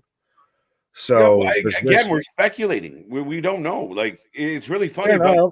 and I think there's enough pieces, there's enough moving parts, Nick, that they could continue to trickle. Like, so if Alexa, say, shows up tonight and she's creepy, now we can get QR codes that lead us to Braun or Joe, or like, I mean, if it's really, I'm intrigued at how far they can go with it.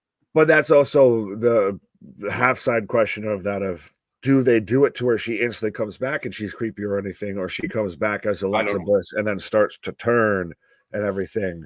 I don't know how I feel about like starts to turn, being that we've been down that pathway. I feel like it's an unnecessary U-turn, but I don't know. I don't know what their timeline is. Fair. Speaking of that, KJ is going to take a pause for the cause. As Michael's saying, what time is the Battle Royal tonight? Well, it is the main event, so it'll be in the main event slot, and I think it'll be a big tell, or depending on what surprises or anything they may have, it just depends on when it starts. Because if it starts, say, at the half-hour mark here, that they're going to give it some time, or at anything, they're going to have a return or some big pops there throughout it. Honestly, do y'all think Bo can beat Bray? Benny, it's so interesting that you brought this up as we're back in action. I don't want to fully talk over this, but me and KJ have argued this goddamn religiously at this point on the channel and everything, because I was initially one of those that was not a big fan of Bo doing anything attached to the whole Wyatt, anything like that. Just let it go. Let it rest. It doesn't need to. It was so good and it can't be redone. And so just don't touch it. And I thought it would have just been more of a tribute band of, it's like how Queen still touring, even though fucking Freddie Mercury ain't there. It ain't Queen anymore. That type of vibe. But with this, and especially watching the documentary, and especially how these QR codes almost seem different, and we've talked about this, it almost feels this kind of yin to yang type thing. We had the White Rabbit, now we've got like the Black Crow or what have you. And I just really hope that they can do it more as a variation. I'm not expecting him to be Bray. No one can be Bray except for Bray. And I think that shows his lineage, that stuff like this still gets over and is still so exciting and compelling because of him. But I think that it really needs to be just kind of special to Bo. It could tinge on that. It could touch on that. It could be a bit of, pay homage to that, but it needs to be, focused and directed that way versus it being just a complete tribute, which I think hopefully that they can do. That's the thing, is I was hugely skeptical. I hated this whole idea of having Bo come back and kind of just, like I said, what I felt was a Bray tribute act. But if they can make this unique but still kind of almost in that same universe, I think I could be okay with it. I think it could work really, really well. As Andrade and Escobar going at it right now here. Maybe he'll come back with Russo as the manager and be Bro Wyatt. You know what? 90s guy, I know you're halfway trolling, I feel, with the chat and everything like that, but that kind of made me chuckle. You got a bro leave, my guy. That's Russo's t-shirt there. See, we're out here coming up with t-shirt ideas for us and for other streamers and other personalities. Russo, you can use that. You got a bro leave. Bro is a great talker, but can he be Brett? I don't think he needs to be, and that's even honestly surprising. Oh, Escobar and Ricochet just, I feel like they kind of zagged when they should have zagged, and I know it was intentional, but just damn, did that look impression, that look impactful and passion, and just all the other acronyms. But yeah, I didn't even say that right, but I tried. That looked impressive there. That's what I was trying to say as hell. Yeah, he doesn't need to be Bray. He can be Bo. And I even told my good lady of when I was watching the documentary and everything. At this point now, hearing him talk, you hear the same. You can tell why they're brothers and everything like that. Same vibe, same energy, all of that, very similar. And they were doing that to where they would have been together. So, yeah, I'm going into it, I guess, with a bit more hopium and a bit more optimism, I feel, than I was before. As Andrade reversing a suplex, going for the three amigos. Shouldn't really be called the Howdy Six. We don't know what they're called. We're just saying, we're calling it that because to us, that's the easiest connection to make to it and everything like that. Like, that's why we're saying it's, the whole Wyatt stuff and everything, when it's really obviously Wyatt's not there anymore. So it's more of, we don't know what they're going to call it, what they're going to go with it or anything like that. It's more of that. It's the easiest thing for us to call back to. I'll put it that way. Geekbox, shout out my guy. Knowing the Bo and Triple H are working together on stuff that Bray wrote for the story arc ideas, etc. I'm getting more pumped for it closer we get to it. Absolutely, my guy. And thank you very much for the super chat and everything.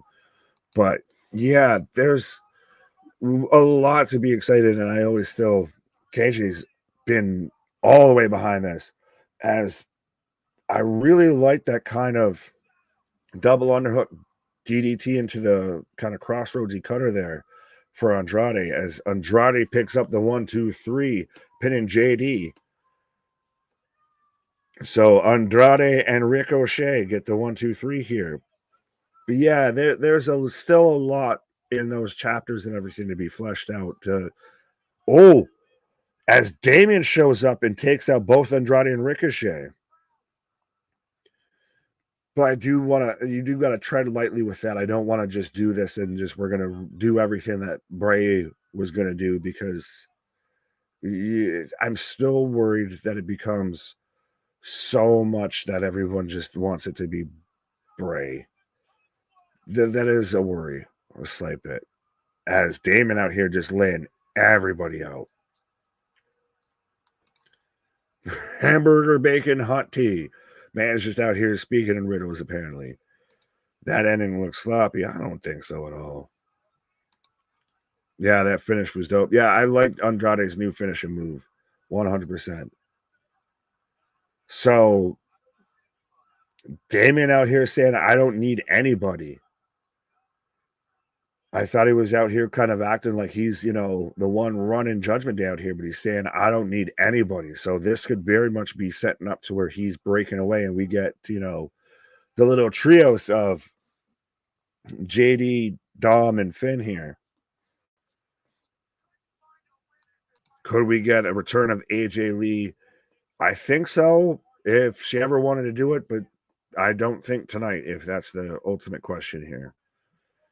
So up next is the Women's Championship Battle Royal. So we've got a commercial break, and then we're starting this off here.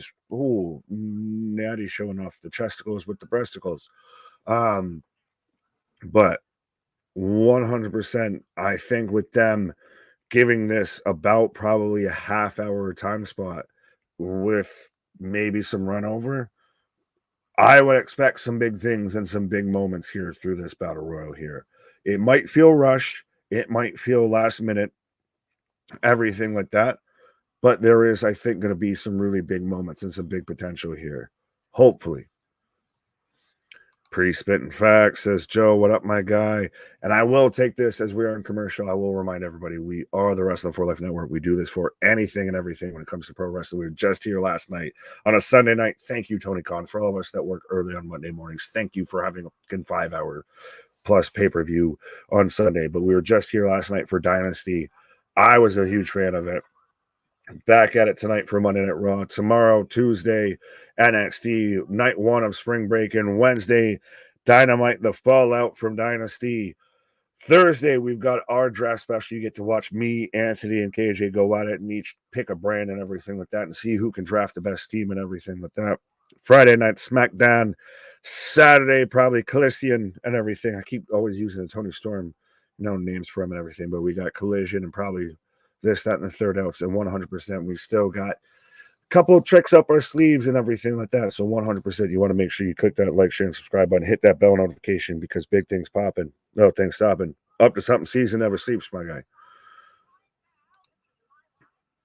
Facts. Speaking of up to something season, I was waiting for it. I was like, any minute now, you should be showing up right now. Any minute now. Right? But yeah, no, rolling along. That was an interesting end to that match. So Damian Priest looking like an absolute boss and sets up a couple of people that might be mad at him in the future. But did it not kind of initially seem like he was saying, I'm the one who's now running Judgment Day now that, you know, mommy's on the shelf and all of that. And then he's just like, I don't need nobody. So we're fast tracking, setting up the groundwork, you know, for this split here. I think we're going to end up with Dom, JD, and Finn all just off on their own. Yeah, very, very possible. Right. Does, you know, Finn re-signing mean that he's going to get a little more love? Fair enough. Joe Black, thank you. I don't know when I was feeling down, but I'm glad. I guess I'm feeling better. There we go. Good to know. You feeling better, my guy? Yeah. Oh, well, you're here, so I'm always feeling better when you're here, my guy. There you go. As there we go. Everyone of the Wyatt Six would have to show up one at a time. They could trickle them in. They don't all have to appear together. They could trickle them in, Nick, one by one by one. 1 little, 2 little, 3 little Wyndham, 4 little, 5 little, 6 little Wyndham. Well, kind of like what we're seeing with the Bloodline, right? Like reports are Jacob Fatu's arrival is imminent, which again, we'll see. It's all rumor and conjecture right now, but right. I mean, again, we get Tama for a couple of weeks. He looks like a badass. Bring in the next one. Make him look like a badass. Well, yes, but I do want to ask, as this discussion got brought up while you were on your pause, and I know you and I have talked about it, I've kind of changed my perspective on it, but there's still that outside contingent of leave the Wyatt stuff alone, you know, leave the memories alone, do something else. Can this work? Is this just a tribute act? Is this, you know, going to be, because we even still refer it to as like the Wyatt Six and, you know, this and that, because that's just the most that we have to go off of it. Yeah, so 100%. Is it more of still playing off of that versus it's established itself as a new chapter, a new verse or anything? It hasn't established itself as a new chapter, new verse, but I believe that's the intent. And Right. I thought they did a real cool thing because there's not very many WWE documentaries that you're watching for Easter eggs for the weekly show, right? Like, I mean, a real cool kind of thing. And you heard Bo early in the documentary talking about the legacy. And again, to me, it's very akin to what we just saw with Cody Rhodes and him and his legacy and him carrying on the Dusty story, you know? So again, to me, again, the tribute act idea doesn't work for me. But a variation that is born of Bray Wyatt, like I really like that kind of take to it. We're not repeating the past. We're not mimicking the past. We are carrying on a legacy because I am his brother, and this is literally what has been born from his passing. Well, yeah, it's the yin to the yang of we had the White Rabbit, now we have the Black Crow. We had Bray Wyatt, now we've got Bo. I didn't even mean for that to rhyme, but what do you know? Oh, we're getting a package for Zoe Starks. Yeah, but so all we've got left right now is the main event of the Women's Battle Royal. So I anticipate there might be some surprises, some show-ups and show-outs, because that's what the show is about. With them giving us a half hour here. Right. This week is Collision and Rampage. Oh. Yay. Whoop-de-doo bass. But with watching that documentary, I noticed it, and I guess because it's been so long since I've seen Bo, I even showed the missus about it and everything. I was like, he literally sounds exactly like his brother and everything. I was like, it's the same fucking thing. Like before, I still remember Babyface. You gotta just believe. Yeah, and now he's out here with the raspy voice. Yeah, for sure. And I think they will tie in Bo's story, I think, as well, like being the Bo Leave guy and now coming into this. Like I used to be the Bo Leaver, but now I'm tainted. I'm dark. I've been touched by the spirit of my brother. You know, the darkness left behind has consumed me, and I think it's got a lot of potential. I like the QR codes. I like the teases. As we got Indy and Candice, apparently our newest heel team in WWE. Yeah, I was just remembering how Indy turned last week here. So surprisingly, both heel. Wait, what is this? Oh, whoa! Oh, we got a Nia and Liv just throwing down here. Random dude with a fucking flashlight and shit out there. Film this. Hey, as Becky just walks up. So, hey, I kind of like this. Becky just walks through and is just kind of like, what the fuck? Yeah, who the fuck is that guy? Right. Yeah, no, I like this. I like the whole like, oh look, there's chaos going in the back, but I got an interview, and Becky grabs the mic. Good, though. Becky might win this damn thing. This is so good. As we're literally showing, we're showing Maxine and Ivy arguing backstage as we cut to them. As you know, we've got woman on the scene right now of Becky Lynch, woman on the street. Becky giving a little rub to Maxine. Again, because you can't say mean things about Maxine, otherwise the Twitterverse goes crazy. Right? Yo, I love what they're doing production-wise. I don't want to oversell it, guys. And people can say I'm a WWE show if they want. But man, like that whole segment up until Becky gets the mic and walks right out to the curtain with it. That is awesome shit. Talk about engaging the audience. Again, it's a fucking show. It's a sport and a show. And you know what's some cool shit? When some shows do some cool shit like that. That's the thing. If you want to call me a show, cool. Hunter, where's my payday? I want to check. You can have that. That ain't what I'm mad at. I'm not going to deny when some cool shit happens, whatever fucking 3 letters you want to throw in front of it. That's some cool shit. Right. Boring Becky. I know a lot of fans don't love Becky. I think Becky's great. Is it one of those, though, that she's just been there? Like, that's the thing with Seth. He's on the shelf. Roman, taking a pause. So a lot of people that have been in prominent spots now for 2-3 plus years maybe need that. Like, this is she in the Moxley spot? Like when Moxley was going to take a vacation and then all hell broke loose. So he had to kind of stay there and be a prominent figure. I think with Rhea getting hurt is where Becky's now, I'm going to stay here and I'm going to be the figurehead of this division, whether I'm champion or not. Yeah, I think Becky was on her way on, into a book tour and did a UE upon the news of Rhea hurting herself. It definitely feels that way. I did want to address this one. No one said Jacob was a part of the bloodline.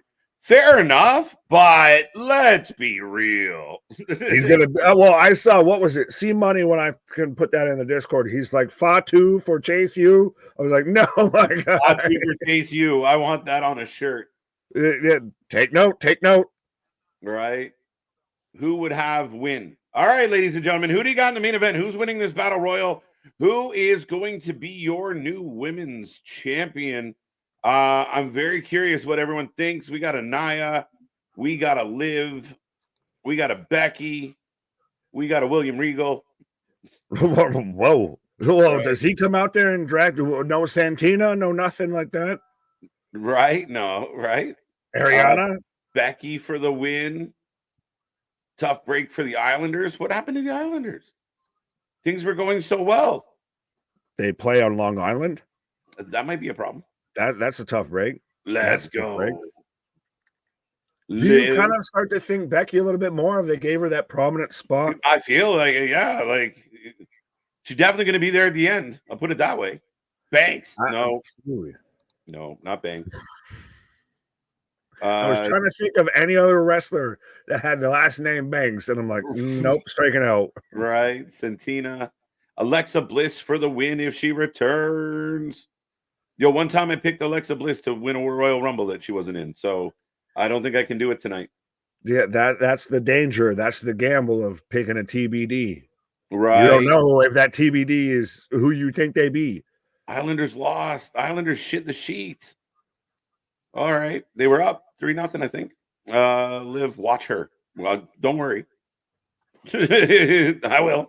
I got eyes on you.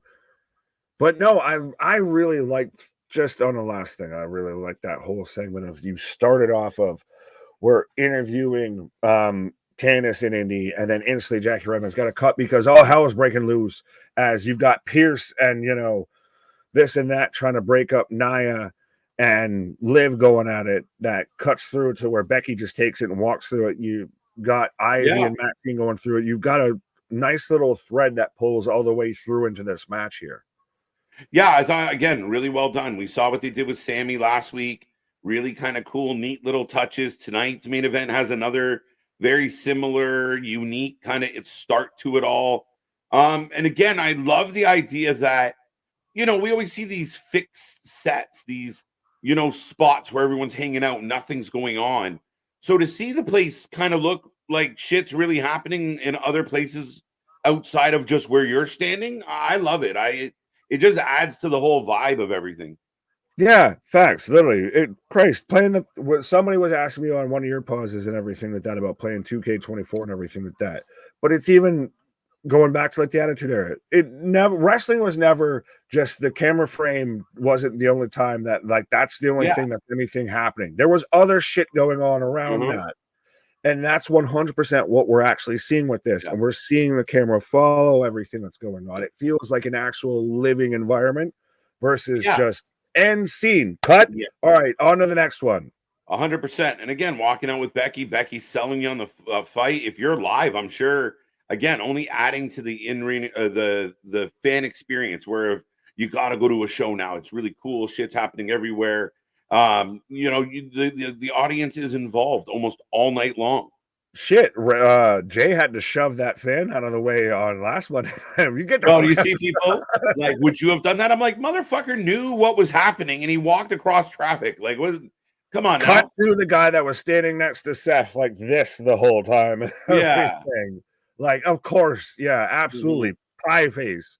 Right, I'm gonna get a cool selfie. Yeah, all right, bro. Congratulations. Well, you're gonna have a broken ass phone to fucking try and pull that selfie off of.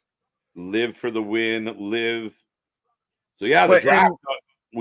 Sorry, Nick. No, I was just gonna say, and with this being kind of a last United States champion Logan Paul live on Raw next Monday. Oh, if that's not giving anything away, I don't know what is. But if with this being too, like we've talked about, of kind of a rushed match and moment and everything like that, that's a nice little thread. You've gone from Michael Cole and Pat McAfee starting off the show talking about it to now we're ending it on a really nice visual, tying it in. Yep. And Liv Morgan coming out second. Again, where the hell is Nikki Cross? That's a phenomenal question. I actually saw someone that was sharing stuff earlier today, and I'm going to say this before I take a pause, as I'm taking Liv to win this. But surprisingly, because there were people wondering if Nikki was still actually there because she hasn't been featured. I guess she's featured a lot on like the live shows, just not on TV shows. I like Nikki Cross a lot. So, so I lied. Liv is not second one out. They actually did have some entrances during the commercial. Already in the ring. They already in the ring. Yeah. Here come the EDM girls. Yeah. I get annoyed when tag teams are in there. You know they're not winning. My guy, 75% of the people in this ring right now, you know they're not winning. Fact. Uncle is taking to CM Punk and Jade would be cool. Words doing are you how? Yeah. What? Adam Pearce is going to. Somebody said Adam Pearce needs a vacation or whatever. Adam Pearce is a hard worked man. He is at Mach 6 all the time in that show. Just run off his feet. Remember when we almost were going to get Scrap Daddy versus Roman Reigns? Yeah. I remember. Do you remember? I remember. The Queen wins. J-Boy. Care to elaborate? Whatever you're smoking on, put it down. Walk away. Right. Nikki Cross is currently focused on getting her diploma. Yeah, I've seen, some cool pictures and that she's put out in public. And again, I wonder how much it's just like, well, they're not using me. I'm going to go do this for a while and everyone's cool with it. I love her a lot. I'd like to see her get back in there. So, oh yeah, her and Damo and even their whole relationship's just awesome as hell. yeah. All right, the women are in the ring. No surprise entrance yet. Anthony. No lights out. No glitches. Yeah, I want but Nia to win unless Alexa is coming back. We are underway we instantly now we're gonna get the Clash of the Titans here of Piper Niven and Nia Jax here throwing hands here. Right. Where's Raquel? Raquel's dealing with health issues. Yeah. Oh. But yes. Wait, I thought there was TBD. No, we made that up. And technically Xia Li never got replaced. She got auto eliminated and nobody replaced her. Yeah. That I know of. I didn't count everybody. It wasn't my day to watch them. Have Nikki come back like Damian Sandow, savior of the masses type. Interesting. Interesting. No Miss I am a genius. Nia will join Solo's new bloodline. Not likely, but hey, we can hope.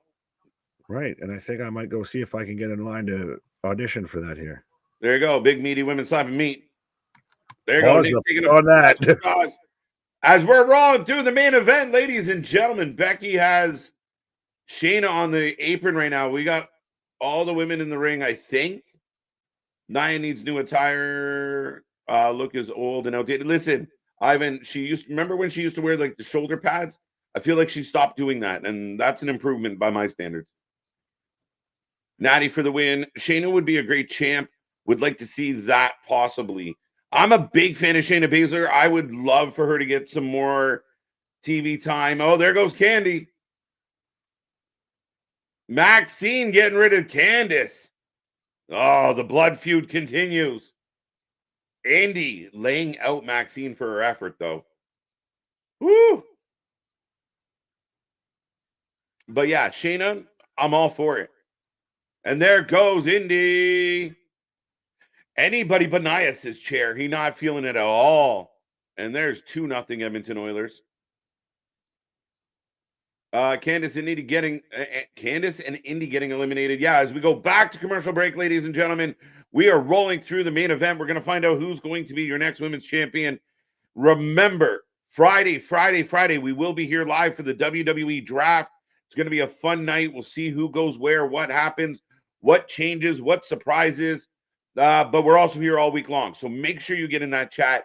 Make sure you hit like and subscribe. And for anyone that's been around here for a minute, you see these numbers climbing. So be a friend, tell a friend. We love hanging out with about 100 people.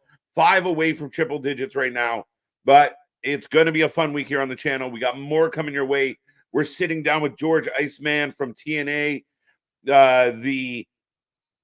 What do we call him? The mouth for Ash by Elegance, if nothing else. But we will sit down with him this week. We got more interviews coming. We got more content coming your way. And then check us out on all the socials. Don't forget about our shorts and our little videos as well, folks. That was a mouthful. Jeez. But yeah, we are in commercial break on Raw.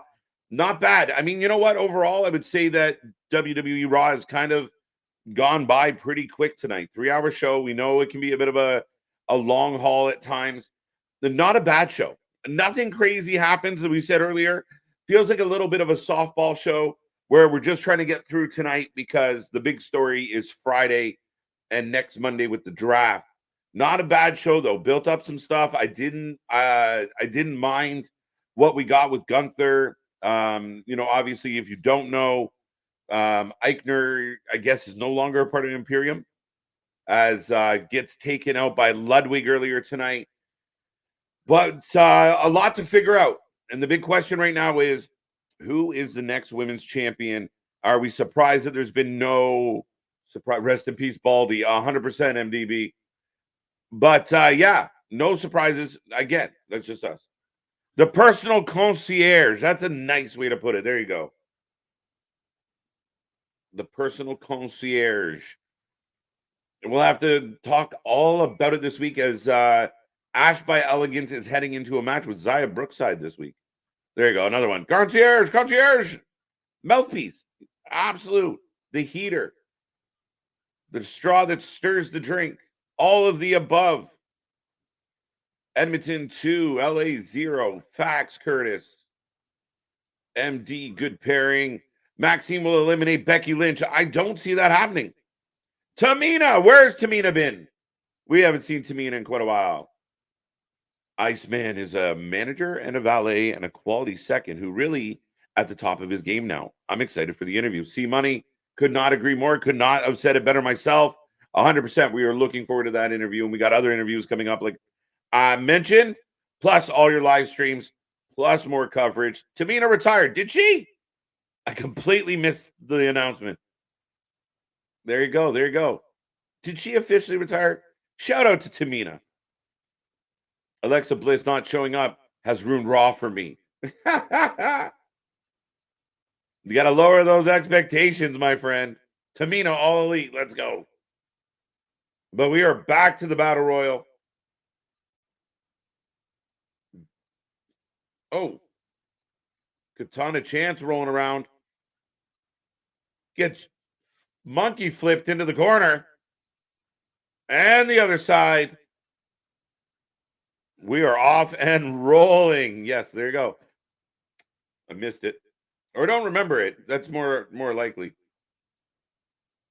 Oh, Shayna Baszler taking the head scissors.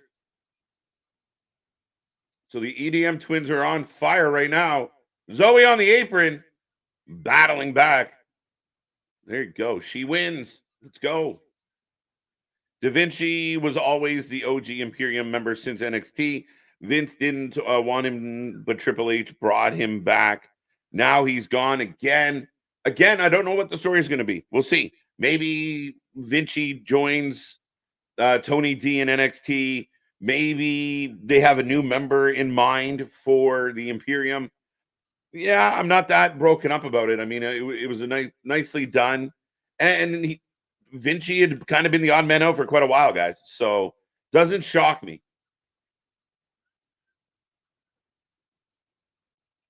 Tamina versus Statlander next week on Dynamite. Dream match. As Ivy, as the try. Oh, and Nia just chucked Ivy to the floor.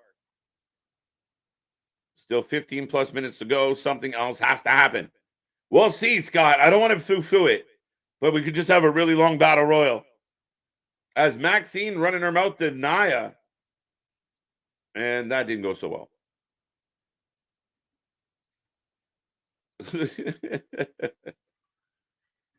Maxine. If Maxine eliminates Nia Jax, step up Enziguri. Oh, axe kick, not today. And Nia says, thank you for coming. Later, pin up Barbie. And the crowd boos. A nice baseball reference. Fever dream. For sure. Depends who you ask. They're all dream matches nowadays. I have a feeling Maxine will drop the sparkly, ditzy blonde shtick soon. It'll be interesting. We'll see. Like, especially with this whole new changeover for Alpha Academy. You know, we have Gable pretty much call everybody in Alpha Academy losers. And then they kind of committed to them or gave them their word or pledged to them anyway. So, interesting times. We'll see what they do with Maxine.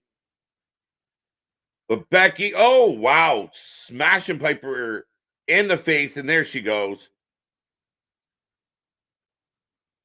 Maxine gone. Piper gone. I hope Budweiser Becky don't win. Becky's a favorite. Oh, Piper Niven's yanking Becky out of the ring. Pretty close. Right? Little bit. It's all a dream. So Piper Niven's laying waste to Becky Lynch. Chelsea Green trying to beat up Nia Jax. This is kind of a big moment for Piper, to be honest. Do you not think so? The Raw women's division is the weakest.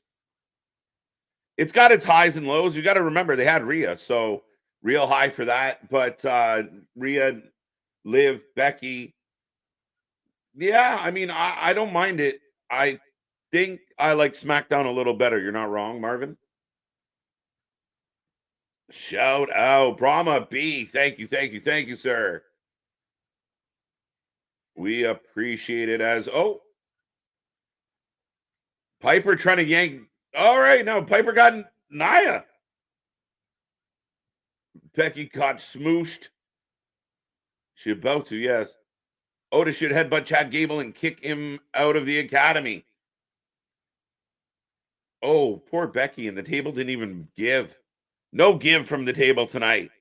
I am the table. Yeah, you wish. Piper versus Becky could be fire. Irish versus Scottish clash. It's going to be like all the matches at Clash of the Castle. Samoan drop on Becky. The table's still not budging. Poor Becky.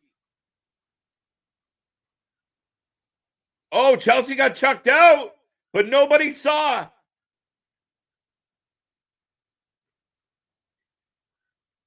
Chelsea trying to pull an Austin. Chelsea getting back in. Gotta love this girl. Come on.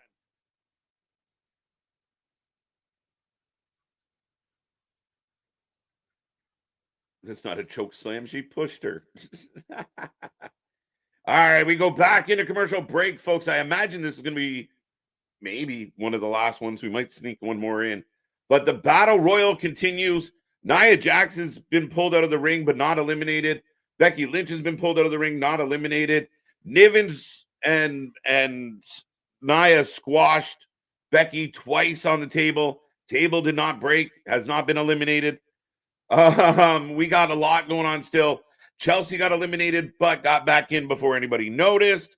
So nice, smooth move from her. You're not cheating. You're not trying. I love it. Chelsea got to win the Money in the Bank or something. Give her time. I mean, Chelsea's done great things. And she was the first to say, like, again, I'm breaking the place. Sometimes the fans overwork the wins and losses, and she's perfectly content with what she's doing, the role she's playing, and I hope she does get a little more of the spotlight. Becky taking too much bumps. It's her job. Ref didn't see Chelsea get eliminated. Yeah, no, not at all. Everybody was focused on Piper and Nia and Becky. Chelsea goes over. Natty's not happy, but Chelsea manages to get back in. Now, if she was to win, interesting. Chelsea cheated.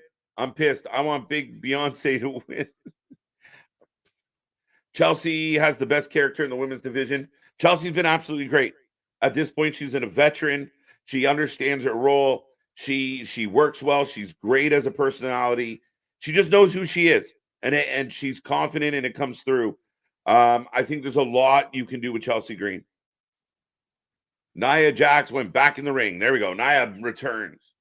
As I'm still on commercial, I'm not going to lie. Gotta love Chelsea Green 100%. It will end up a tie. I hope not, J-Boy. I hope not. That means Becky's going to win the Royal, the Battle Royal. Potentially. I mean, she's still on the outside. So does Nia think she wins or Liv think she wins and then Becky slides in and steals it? Maybe.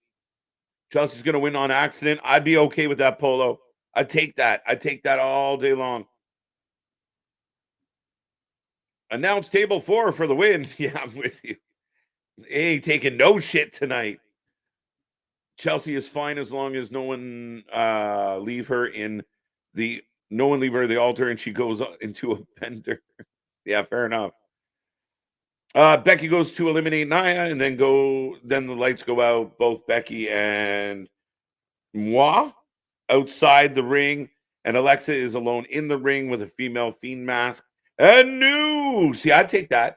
I said that's what I wanted, before we knew the full story for Bray Wyatt. That's what I really kind of wanted, was this moment, at like the Rumble where, Bray reappeared in the middle of everybody. That would have been cool if all the women were in the ring, or a bunch of the women were in the ring, and then they weren't. I like it. I don't mind it, Easy Bake. Blaze trip and Luna trip.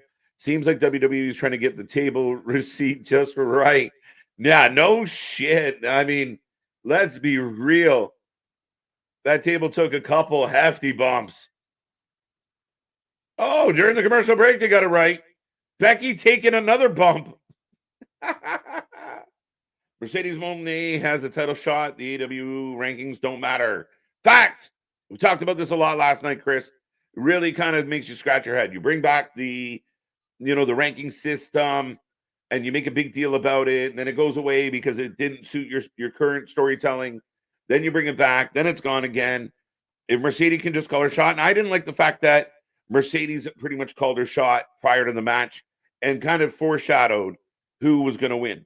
And that's exactly what happened. You made the match a little more predictable. If you would have let that match happen, Willow gets the win, then Mercedes comes out and says, I got you at Double or Nothing. Works a lot better for me. Wait, did we just lose?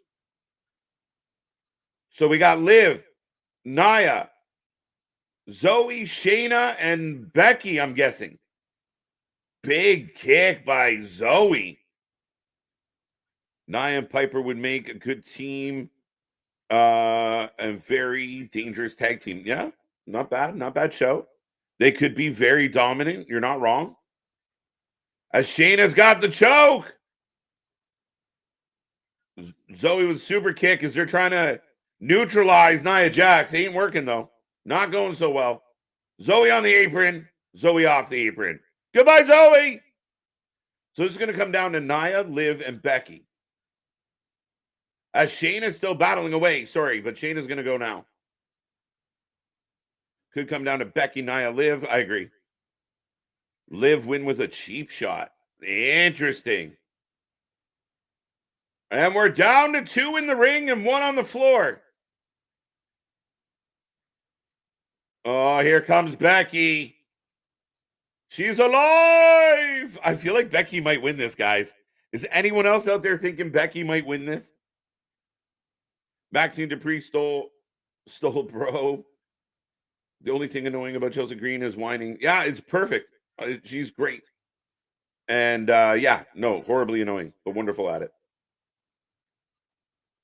Big kick by Liv to the back of Nia. Misses in the corner, though. Revenge tour continues. Wow. We got a code breaker, neck breaker combo. And all the women are down. Big pop from the crowd. Still 6 minutes on the clock, folks. Becky coming for that title. Liv is hot, though. You're not wrong. Heat check, 100%. Cooking. Let's go. If Becky wins, is because she re-signed with WWE. No, Juan. It could be because of the name value. You just lost Rhea Ripley, who arguably, again, one of the best doing it. It's a big spot to fill. And Becky's got a bigger name value than most in the division. Whether we love her or hate her, she has that name value. So that could be part of the thought process here. I still think it's Liv, even though I picked Nia. But we're getting there. I know Becky is winning. They didn't call off vacay for nothing. Well, they got it built up like Becky's going to win it. They absolutely beat the shit out of her, and she's still scratching and clawing here. It just feels like they're setting her up for the dub. If Liv loses, she needs Tony, come on now. Be a gentleman. Nia wins, in my opinion. Fair enough. Becky on the apron. Oh, here goes. This is how they get rid of Nia. Oh, hang her up on the top rope. She walks back, not in the wrong direction. Queen Zelina Vega. Interesting. She's going to be in tough this year. Liv getting that push lately after what she did to Rhea. You're not wrong. You're not wrong. You're not wrong, please. Nia blocking the double suplex and sends both women up and over. Wow, let's go. Let's go. It does a sit-up. I don't know why I made that sound so impressive. It was how she did it. It wasn't just... Anyway, that was bad. Dragging both women to the corner. Uh-oh. Uh-oh. A double eradicator. Oh, Becky knocking her over the top rope, though. Nia gone. Bye-bye, Nia. Leg drop, and out she goes. Now it's liver bust. Now, how are people going to feel if it's Becky? Let's go. Let's go. It comes down. Two faces going to be. Big pop from the crowd. And considering this is a battle royal that's gone on 20 minutes, the crowd's with it. The energy's with it. And I actually think it's been okay. Again, don't love battle royals? Pretty good. Live for the simps. Well, I mean, again, they have built Liv up as the reasonable contender. Becky up and over, holds on, fighting back. Let's go. Liv is definitely for. Oh, mark it over. They're fighting on the apron. Let's go, folks. Let's give us some reaction in this chat right now. Let's go.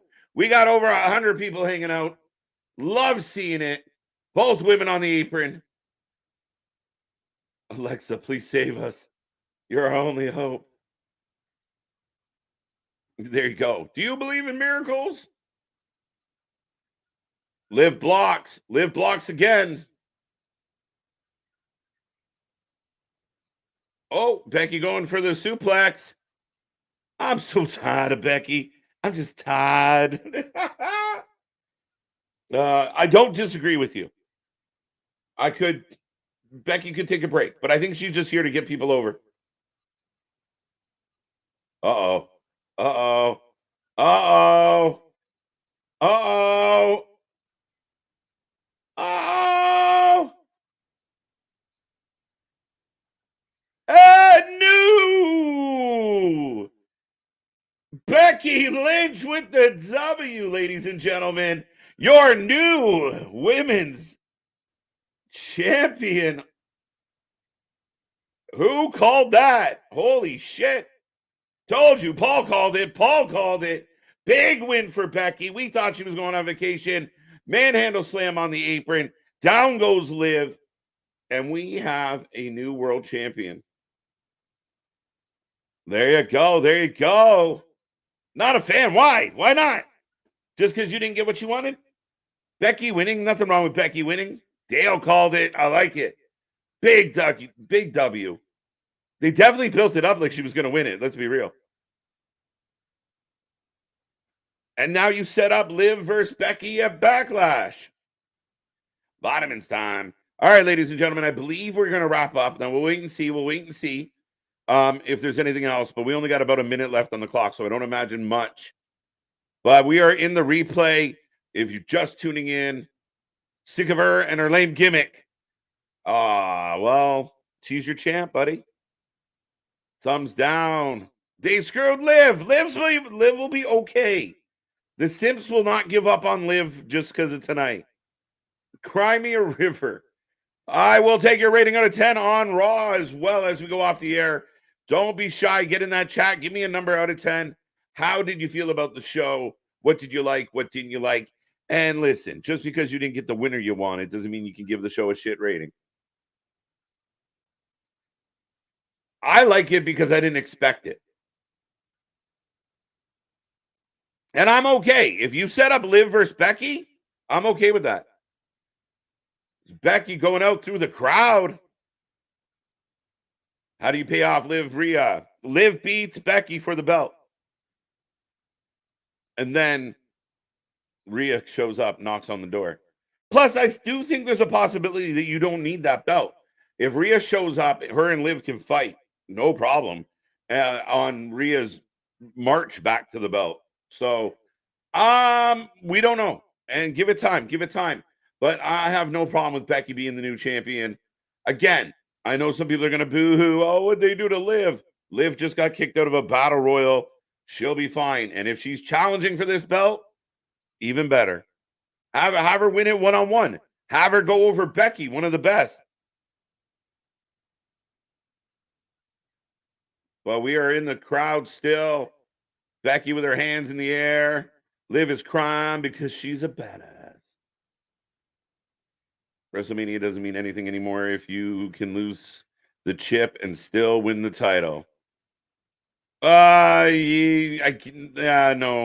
I don't agree with that quite a bit, Polo, and especially in this circumstance where you had a plan and somebody got injured, so you gotta make a variable. You gotta respond to the variables. You can't just, what can you do? As we're getting pyro, so yeah, hey, that's how we're wrapping this one up tonight. 8 out of 10. B. That's not a number. Lose, he match. All right. That's not a sentence. 7 out of 10. Show dragged at points, but overall not bad. Kind of with you there. 8.5. 7 because Becky won. Fair enough. Becky was the Mania match. Yes. I had Liv for the win. Her and Roxy could be a tag team to Mad Champs. Not a bad show. Not a bad show about Liv and Roxy. That'd be interesting. And again, if Liv comes back next week and she's pissed off and she wants to fight Becky at Backlash, I think a lot of people that are going to bellyache tonight need to swallow that. Because at the end of the day, we don't know what they're going to do. And again, like I said to everybody, Becky has name value and they just lost big name value. I know people out there, well, Liv's awesome. It's not quite the same name value as a Becky Lynch right now. And again, this could simply be the Backlash. We do not know. 5 out of 10. Liv Morgan didn't win the WWE Women's Championship. All right, Claire's. If you want to be like that. Most of the show was boring and stupid ending. 6 out of 10. You powders. You Liv crybabies. Becky don't need the belt. Yeah, but that's like saying like Ric Flair didn't need the belt, or John Cena didn't need the belt, or Randy Orton didn't need to win the belt like 8, 9, 10, 11, 12, 13. Like, really? I mean, there was nothing wrong with Becky winning. And again, I just explained, as far as name value in that division goes, it doesn't hurt. Again, people are going to pout because the pretty girl, the pretty blonde girl didn't get the W. But if you're trying to build her up as a heel and keep pushing her down this path, beating Becky one-on-one for that belt is better for her than winning the Battle Royal. Just my take. KJ, how long do you think Seth will be out after having surgery? I don't know. I could see Seth being out for quite a few months. Maybe we don't see Seth again until late 2024, into next year, perhaps. Seth's earned some time off, some vacation time. That kid just croaked Becky. 7 out of 10. Keyshawn, yeah, that's my point. Wanted Nia to win. I thought Nia might. 7 out of 10 before the Battle Royal. 4 out of 10. See, sour pusses. I don't like it at all that Becky is the women's champion again. Make her heel then, I guess. 8 out of 10. Morgan's gimmick is worse. She cries. It's her thing. She's a crier. I give it a 9. Part of the show is Ludwig Kaiser showing his ruthless aggression. Adam Pearce handling the chaos backstage. And we talked about hamburgers and hot dogs. All good reasons, Christian. I'll accept all of the above. I think they would want to time Liv getting the title closer to Rio's return. I, of the weather watcher, completely agree with you. I 100% agree with that. You know, and again, they don't know the time frame, or we don't know the time frame. So people are going to jump on it. Oh, the other one should have won. The other one should have won. Nobody should have, or nobody has to win. It makes sense. Becky, they built it up. She went through war to get it tonight. Big win for her, and we'll see. But I think she's going to put someone over. I think she's going to make somebody look good by the time all this is said and done. And yeah, maybe it's better to have Liv, you know, not 4 months or 5 months into a title reign when Rhea comes back. Maybe you wait a little bit longer. Maybe she has to earn it. And again, her beating Becky for the belt helps her more than not. 7.5. A lot of people will not like the outcome. Yeah. Who earns? 7 out of 10. 8 out of 10. 7.5 out of 10. Becky doesn't deserve it. Why not? How does she not deserve it? 6.5 out of 10. Seth is at home going, well, there goes my... right? No, I don't think Becky's going to have this long. I think she's a stopgap. I think she's doing them a favor right now. 7.5 out of 10. That's not a knife. This is a knife. Liv Morgan crybabies 100%. 6.5. No Alexa Bliss. Now, see, that's a valid reason. 8 out of 10. You get Liv over more in a one-on-one with Becky. Call Bama Beard. Thank you. Yeah, that's my take on it. Again, I know people are, oh, this is terrible. And no, again, you can't always get what you want. Becky's a reasonable winner. And again, she is going to lose that belt sooner than later, if I'm guessing correctly. Come on, Liv, injure Becky too. There you go. That's what she should do. Injure Becky, and then Becky has to relinquish the title. We have another battle royal. Let's go. No Nikki Cross. Nope. It's clear WWE needed a face of the women's division. Liv wasn't that. And I agree with that. I know people are going to say otherwise. But again, name value and overall credibility, Becky is miles ahead of Liv. We love Liv. Liv's adorable. She's a great worker. She's trying really hard. She's got her own rings. She's training a lot. I give her credit. I'm a big Liv fan. But as a Liv fan, I can't honestly say, well, she's on the same level as Becky at this moment. If she won tonight, does the women's division go a little flat with her at the helm of it? That would be my fear. This stupid booking. This stupid booking. Should have been Nia. I would have liked Nia too, Ricky. I don't disagree with that. Becky would have been my vote. Didn't really want Liv anyway. You're going to get Liv just one-on-one. Boo Becky, 6.5. Go take a vacation and tend to your man. I guess she's still dealing with Finn on the outside, on the side. Right, Becky is the new leader. Can't confirm or deny any of that, but I think she was on the way on a vacation, and the WWE asked her to come back, and it makes sense. It's not a bad choice, just the obvious one. Technically, it wasn't obvious because a lot of people out there were, oh, it's going to be Nia, it's going to be Liv, it's got to be Liv, it's got to be Liv, it's got to be Liv. It's not Liv. It's not Liv. I don't care who wins as long as it isn't Becky. Sorry. Liv, tell her friends to cry about it. Facts. It's a real loss. Cry me a river. The hard truth about Liv is she is really actually mid, but she is pretty, so people want her face. That's it, respectfully. Polo, you're not completely inaccurate, and that is part of the, part of the way it goes. And again, you're not wrong. Again, if it was the other way around, you'll look past it and go, well, I really like her. I made her my avatar. She should win. That's not how it works. Who earns KJ? No Alexa. A little bummed out. No Alexa. Alexa would have been a nice punch. But again, that's something we made up as a fan base. That's an internet rumor. That's something that we created, so I can't hold the company accountable. 7 out of 10. Also, White 6 code update tonight. Listen, I like the Imperium segment. I didn't love the Chad Gable stuff. I liked the main event, even though it was a battle royal. I thought it was fun. I don't mind the winner. 6.75 out of 10 knee pads. Overall, I was pretty happy. The show moved at a good pace again. Doesn't feel like a long 3 hours.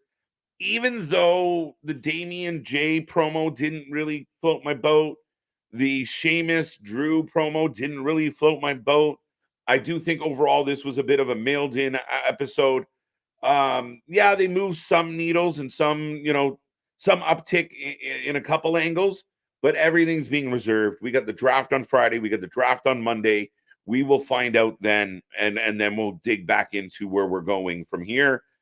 People can be upset all they want about Becky. Becky's a Hall of Famer. She will be a Hall of Famer, and she has had a phenomenal career. She is one of the best, and her winning, again, if Liv chases her down and beats her in front of a crowd in France and Backlash, it's a lot better for Liv than winning a battle royal tonight. Bex might have signed the contract. Almost. 7 out of 10. No Trish. That's a good reason to take off points. I want Nia to win so bad. Sorry, sir. I'm going to go to sleep and wake up thinking Nia's losing was a dream. New Women's World Champion, Nia Jax. There you go, Anthony. Keep the hopium strong, my friend. Why push another member of the Four Horsewomen? I don't know.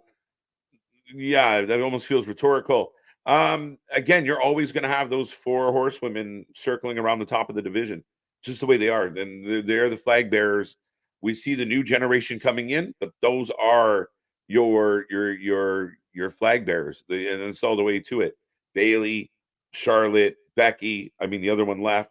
But at the end of the day, They are the central focal point of your division. Experience-wise, quality of work-wise, they're good at what they do. It's a revenge tour. How does it end? Well, now she has to get revenge on Becky. Now she's pissed off at Becky. So the revenge continues. She already took out Rhea. She really didn't have any other revenge to get. She fucked up her own revenge tour by hurting Rhea in the first episode.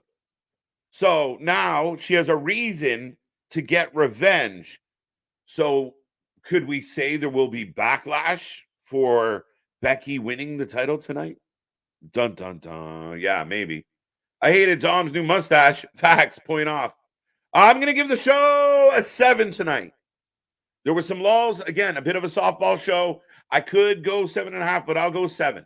And again, I won't take points off because some of the matches, I can't take points off for the matches not ending the way I want them to, as long as it makes sense.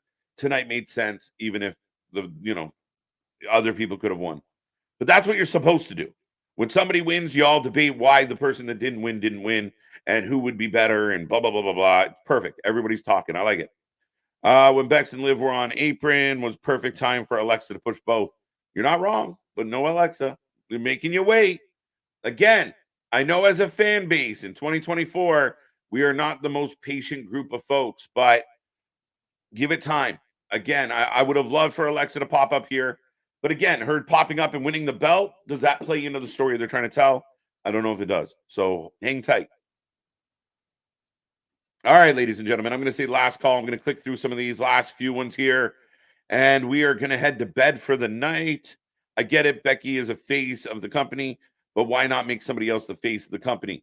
Because the other person's not ready to take that ball yet, I think, in my humble opinion.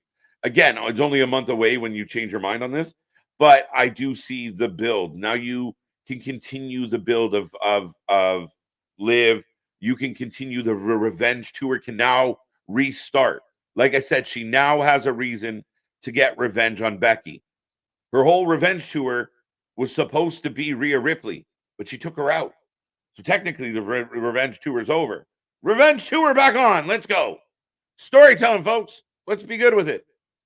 The Foundation women is over pushed. Can't be. I disagree with that completely.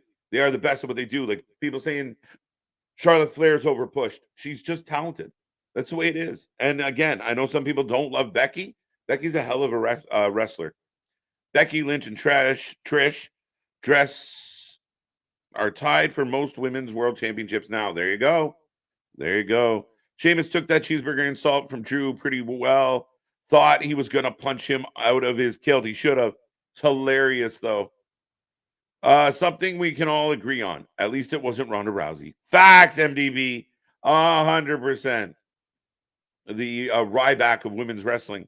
Also, KJ, this could also mean that WWE still doesn't trust any other women with the belt just yet. Facts. And again, that's what happens when you have vets, when you have captains of your teams, you rely on them in those moments. And again, it doesn't mean Liv can't be a champion again. She will be. But again, when you're trying to figure this all out on the fly, I think it's building to something. I think just handing Liv the belt tonight, there's no story to tell beyond that. Now you got to find somebody that wants to fight Liv, but Liv was on a revenge tour, kind of turning heel. By Liv not winning tonight, there's a story to tell. The 4 horsewomen are goats. What's with the hate? Yeah, I don't get it. You shouldn't push the good ones so much. Again, what would you do? They are who they are. Dynasty was mid last night, so this show is a 4 out of 10. Okay. I don't know how we made those connections, but Liv is a short Maxine, some wrestling skill. She's a little more than that. Oh, now I get it. So happy that Liv did not win. There you go, Tommy. Tommy's with it. Live Liv is a logical choice, but WWE is scared again. I don't think they're scared at all. Come on, man. They're cooking. I got no problem with them cooking like this. Liv being logical, not necessarily. And again, not if it becomes predictable, we bitch and complain. If it's unpredictable, well, then we didn't get what we thought we were going to get. So we can't have it both ways, ladies and gentlemen. You have to enjoy the ride. And again, we don't know where this is going. But yeah, there's no fear in this company. There's no fear. Triple H isn't shying away from something. Triple H has a plan. Have fun. All right, ladies and gentlemen. Ain't nobody got time for a revenge tour restart. She needs to let it go. Let it go. I like that. Chris Jericho is underrated. You shut up, Keyshawn. I'm not arguing with you. Liv and Drew will unite as co-headliners for the revenge tour. Facts. Let's go. I think Triple H is worried that Liv is injury prone and more than Becky. So he banked on that. I don't know how true that would be. Again, I just think it's right now, as far as you were planning to tell a story with Liv, her story doesn't get told if you just give her the belt tonight. So they found a way to extend Liv's story. I think Liv's going to be the champion. I just think they want to build her to that belt. And I can't fault them for it. I trust Nia with that belt. Yeah, I think I would have been okay with Nia. Remember, I picked Nia, so I was kind of okay with that. Becky was a safe choice. Yeah, in a lot of ways, not wrong. I'm good with that. Because of their talent, they sell items. That's why you push the horsewomen, and it's because of what they do. They go in the ring and they bang. They go in the ring and deliver good matches. They go in the ring and it's clean. It's professional. It's solid. Again, they are who they are for a reason, and I don't know why we wouldn't want to see the best of the best. There's plenty of story. I injured Rhea, and now I got her title. How is there not a story there? The story's over until Rhea shows up. So if you extend it right now, where Liv has to chase the belt for a little bit, she finally gets it right around time where Rhea's a little closer to being ready. That's the story. If she wins the belt tonight, the story comes to an end. I injured Rhea, I got the belt. That story has to be put on pause, and we got to wait until it comes back around. With doing it like this, you have more runway to get where you're going. 100%. Think about it. Never seen a bunch of men on the IWC hate women. So it's key. I'm with you. I'm with you, bro. I don't get it. I don't get it. Liv could injure Becky. I would, work that into a story. That's good. Injury prone, she has been. And maybe that does play a role. I highly doubt it, though. Do not like Liv. She cry, baby. There you go. There you go. Wrestling for life over everybody else. Thank you, MDP. We appreciate it. Also, bring Terry Gordy's daughter. I'm not a huge fan of the tiny girl wrestler. There you go. So Alexa Bliss coming back doesn't do anything for you. Raw needs new faces in women. Are you kidding? Raw needs new faces in the women's division. You're nuts. Again, look at all the talent you have. Look at all the talent you have. And Boston, I'm not going to debate you, but this is the last one I'll read. Rhea is only out for a few months. She can flaunt around with the title for 3 months, but not if you don't have any takers. And then you think, again, what's better for Liv? Winning a battle royal tonight or chasing Becky for 3 weeks and getting a big win on a pay-per-view in France in front of a bunch of people? Would that not make more sense? And again, I need to get revenge. I need to earn this title. And if you want to validate her to the fan base, if you want to get her over and make the fan base believe she's legitimate, you have her beat one of the GOATs in an important match, not just a battle royal. But again, okay, fine. We'll talk tomorrow. Last but not least, people are still dragging Def Rebel. It's so funny. It's the funniest thing how trends become a thing online or how a topic just runs away. I understand what the fan base has issues. I have issues. So we'll see what happens with them long term. But a lot of talk about going back to Jimmy. I don't know. Anyway, Boston has the darker beard. There you go. Indy and Candice, not main event talent. I'm taking main event scene. All right, there you go. On that wonderful note, ladies and gentlemen, that is our show. Thank you for joining us tonight. Thank you for being a part of all the fun. We are back tomorrow for NXT. Wednesday, we got Dynamite all week long. Remember, our draft special on Thursday, plus more coming your way. We got interviews coming up and so much more. Friday, the actual WWE draft will be here for that. So much to get into, so much to talk about. Shout out to Anthony. Shout out to Big Nick. Shout out to this amazing chat tonight. Kept us around 100 all night long. That's solid. It's earned too. Uncle Howdy, hold on tight. Sooner than later. Geekbox, thank you so much. Thank you. We will check out Geekbox like we said. All right, good night, everybody. I'm out of words. I need a nap. But until tomorrow, we'll see you on the flip side. Have a good night.